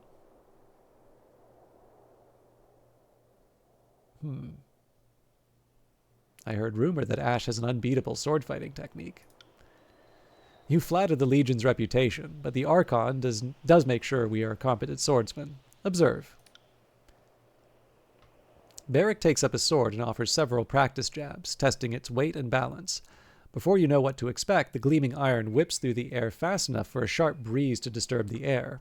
Barrick does this several more times, never showing any sign of exhaustion. What is it you have on your mind? What do you think of our circumstances? The Overlord will not stand for civil war between the Archons. I would like to think that Tunon would broker peace between the two, but there's too much hostility between Graven Ash and the voices of Nerat. We are not powerless to help the situation. We can try to find ways to stop the voices of Nerat or discredit him in the Overlord's eyes. If the voices were eliminated, the chorus would collapse and the infighting would cease. What are your thoughts on me and my deeds? The disfavored hold you in high regard. The Legion is wary of letting outsiders bury our refuse, much less fight among our ranks. So take the compliment for what it's worth, filthy outsider. Any reservations I have aside, your military record speaks for itself. You're Tunon's Fatebinder, and my opinions on the matter don't come into it one way or another. What do you think of our travel companions? I'm more accustomed to traveling in the company of soldiers, so I'm out of practice judging the worth of civilians and miscreants. If you had anyone in particular in mind, I will give them some thoughts. What do you think of Lantry? I do not know how many years he has walked the face of Terratus, but he clearly knows more than he claims to. Since he claims to know a great deal indeed, there's no limit to what he could be holding back. What do you think of Verse? I try not to. She is a force of chaos, an agent of the voices of Nerat. Taking her into our confidence can only lead to ruin. I said Verse, not Pro. And yet she is a capable fighter. For the time being, I am confident that you can trust her to serve your interests and rely on her skills on the battlefield. She may even offer some useful perspective on the war. What do you think of Ebb? She is as opinionated as talented as she is vulgar. As much as we can disagree on the reasons behind this war, I've never found a more impressive example of a tiersman. Instantly coloring. Why am I catching straight? I would have thought you'd find it complimentary to be called an agent of chaos. I admit to finding her quite striking. Whenever she makes a jab at me, or Kairos, or the Legion, in spite of whatever I might say in my defense, I'm pleased to have captured her interest. But I would not have her know my thoughts on the matter. She is a southern savage, after all, and I am a decorated soldier. No need to overcomplicate our feelings in a time of war. Speak of something else. Let's discuss some immediate concerns. Oh, no, we've already done that.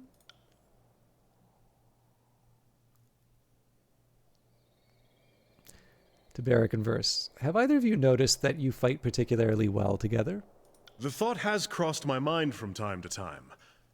During the many battles of the Conquest, we found ourselves standing back to back with enemies on all sides on more than one occasion. The big guy here is as useless as an empty scabbard without his phalanx to keep him alive, but I move fast enough to compensate for it.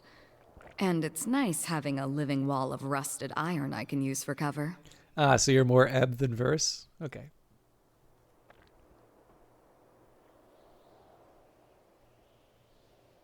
How do you think this is possible? I would suggest that our fighting styles complement each other, but they do not. I would suggest that we get along, but we do not. We don't even finish each other's sentences. Okay, that was strange. Did you hear that? The next time I catch a whiff of Barrack's meaning, I'm keeping my mouth shut. I want you two to train together. Absolutely not. Our fighting styles are incompatible, And any disfavored lieutenant will tell you not to join at the hip soldiers who can't stomach each other. I'm inclined to agree. If you want to pair up fighters, there has to be some great passion or magnetism between them. We don't have it. If neither of you is up to the challenge, then I won't force the matter. A valiant attempt, but I'm not as easily swayed by your courtly tongue. Ah, nice. Neither am I. At least, not in this context. Why won't you give it a shot? I think that because I don't want to covers it pretty well.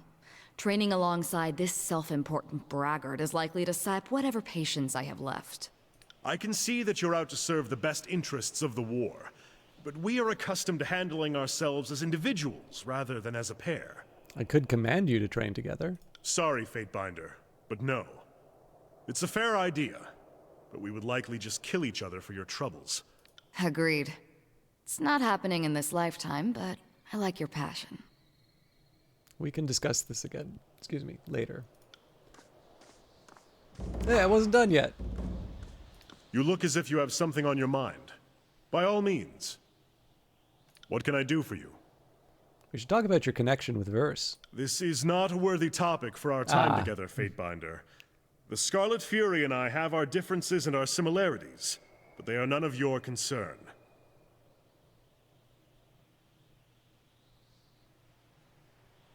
Speak for yourself, you overstuffed mound of scrap metal. I've got nothing to hide from the binder here.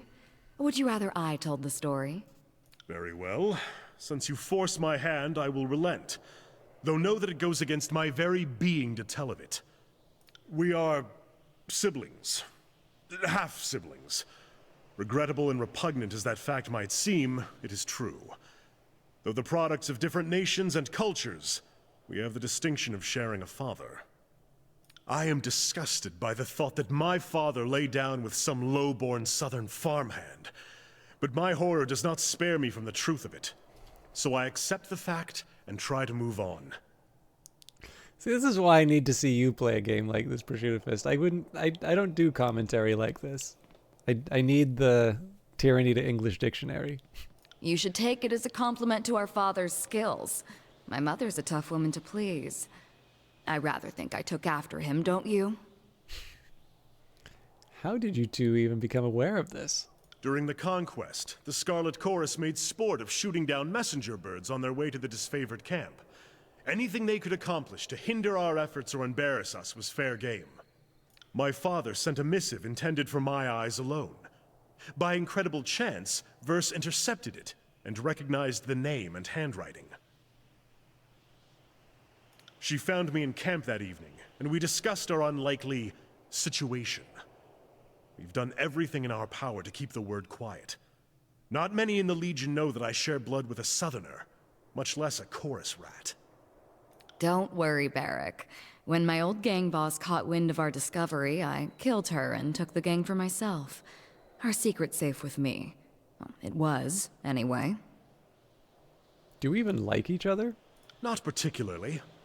She is unstable at the best of times, and a hardened killer at the worst. I don't know what her family did to her, but she lacks any pretense of human decency. It takes one to know one.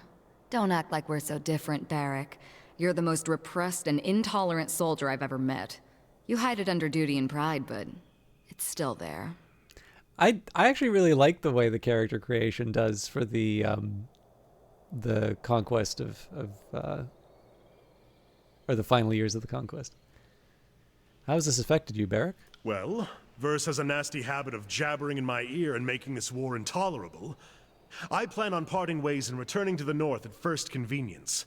My father will answer for his infidelity. Beyond that, I am happy to consider myself in every way unaffected. My superiors once accused me of having an impulsive streak, but I have worked to suppress it at every turn. When you go back home, send Father my fondest greetings and thanks. If he hadn't gone to ground on my mother's dry dock, I might not be here today. All right, I'll be sure to use that one as often as I can. My heritage was a point of pride and distinction before I met you, Verse. Not that you would care. Have you noticed any significant impact, Verse? I've asked myself about that several times, but unfortunately I don't have what you'd call a definitive answer. The Northerners put a lot of meaning behind family and blood. Seems arbitrary to me, but I don't want to discredit it entirely. I told you about what happened to my Scarlet Fury sisters. The hesitation I experienced. Sometimes I wonder if that wasn't because of my connection to Barrick. He's stubborn, regimented, everything I'm not. I suppose there's no telling for sure, but if I had to guess... Yeah. Sometimes I get messed up in my head, and learning I had a brother has helped me understand that better. I've heard enough, though I'd like to return to this topic when both of you are present. If we must. I cannot imagine what can be gained of traveling together. I grant that we are both proficient fighters, but most days we get along as well as the archons of war and secrets. We'll talk later. Okay, so that dialogue basically took me about 45 minutes longer than I thought, which is, again, I don't think that's bad. I like the fact that I'm able to kind of go through this game fully. But I am going to need to wrap it up because I wanted to be in bed quite a while ago. But we now have Bladegrave's Grasp, a powerful attack that traps nearby enemies in a twisted spires of rock, petrifying them for a short time.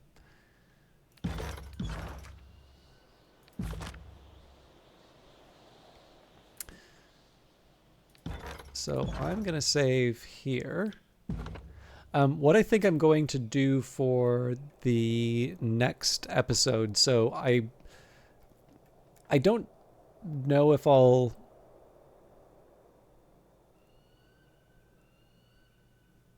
No, I'm wrapping up, or no, you don't want me to start with the dialogue at the start. So I don't know if I'll do Cyberpunk on Friday. I don't think it will take too much out of me, but the one thing that is nice about the game is it doesn't require as much movement of my... So again, because my biggest injury is on my dominant arm, it is a little bit more taxing to to move the mouse around a whole lot. Also, for some reason, I am feeling a little bit of soreness in the neck, so I think maybe that's just because I've been sitting this way for a long time. But yeah, I wanted to just sort of say, as with the whole idea of me possibly not streaming, I know basically after the first week of August I'm going to be out of the country, so it's unlikely I'll be doing streams then anyway. But even now and then it'll be touch and go, just as I it'll be touch and go just while I try and recover. Presumably over time I'll be feeling better, but I don't know, like I'm not sure there's a playbook for getting hit by a car. So I wanted to save this for later, but just in case I don't get a chance to do it later. Big head mode.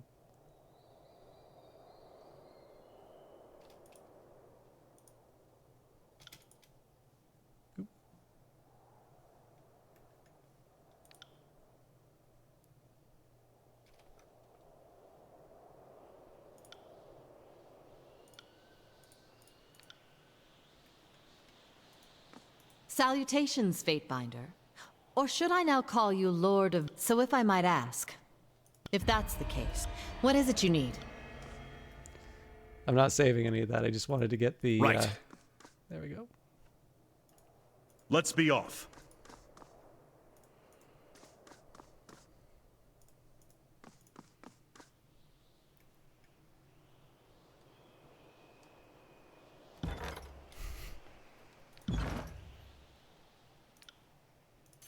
My favorite to do this is when you meet Tunon for the first time and you turn on big head mode. Anyway, thank you everybody for hanging out. I'm assuming people who watch this are going to want to watch it for the dialogue.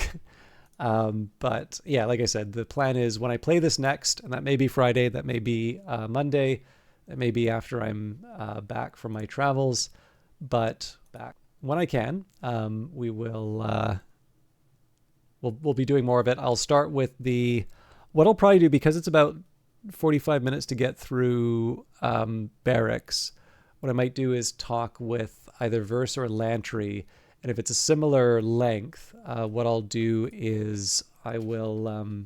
yikes, sorry, just moved my arm, and that was a choice. But yeah, so what I'll probably do is I'll start with I'll probably start with dialogue with one character. We'll make a little bit of progress in the game, then we'll hit sort of the start of another section, and then we'll do another dialogue with the characters. I do kind of like to mow the lawn and just get the whole thing done. But I realize too, like, there's, in theory, with like 4 or 5 characters, like, I could, if Barrack is a good gauge, that means that basically a full stream length could be spent just doing the dialogue with the characters. So I want to try and change it up where I can.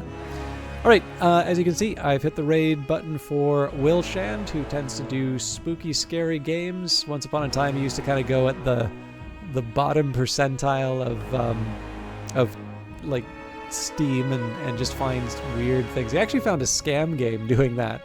I think now he will do a bunch of itch stuff as well. Anyways, he's a friendly guy, somebody I knew in Vancouver. Always just a fun time to hang around. Very different from my style. Again, thank you to Prosciutto Fist for hanging out, and another person you can check out if you didn't hit the follow button already. I did do Baldur's Gate 3 in the past, so it does do CRPGs, but I've got less than 10 seconds left, so have a good night, everybody, and enjoy Will Shand. And it seems like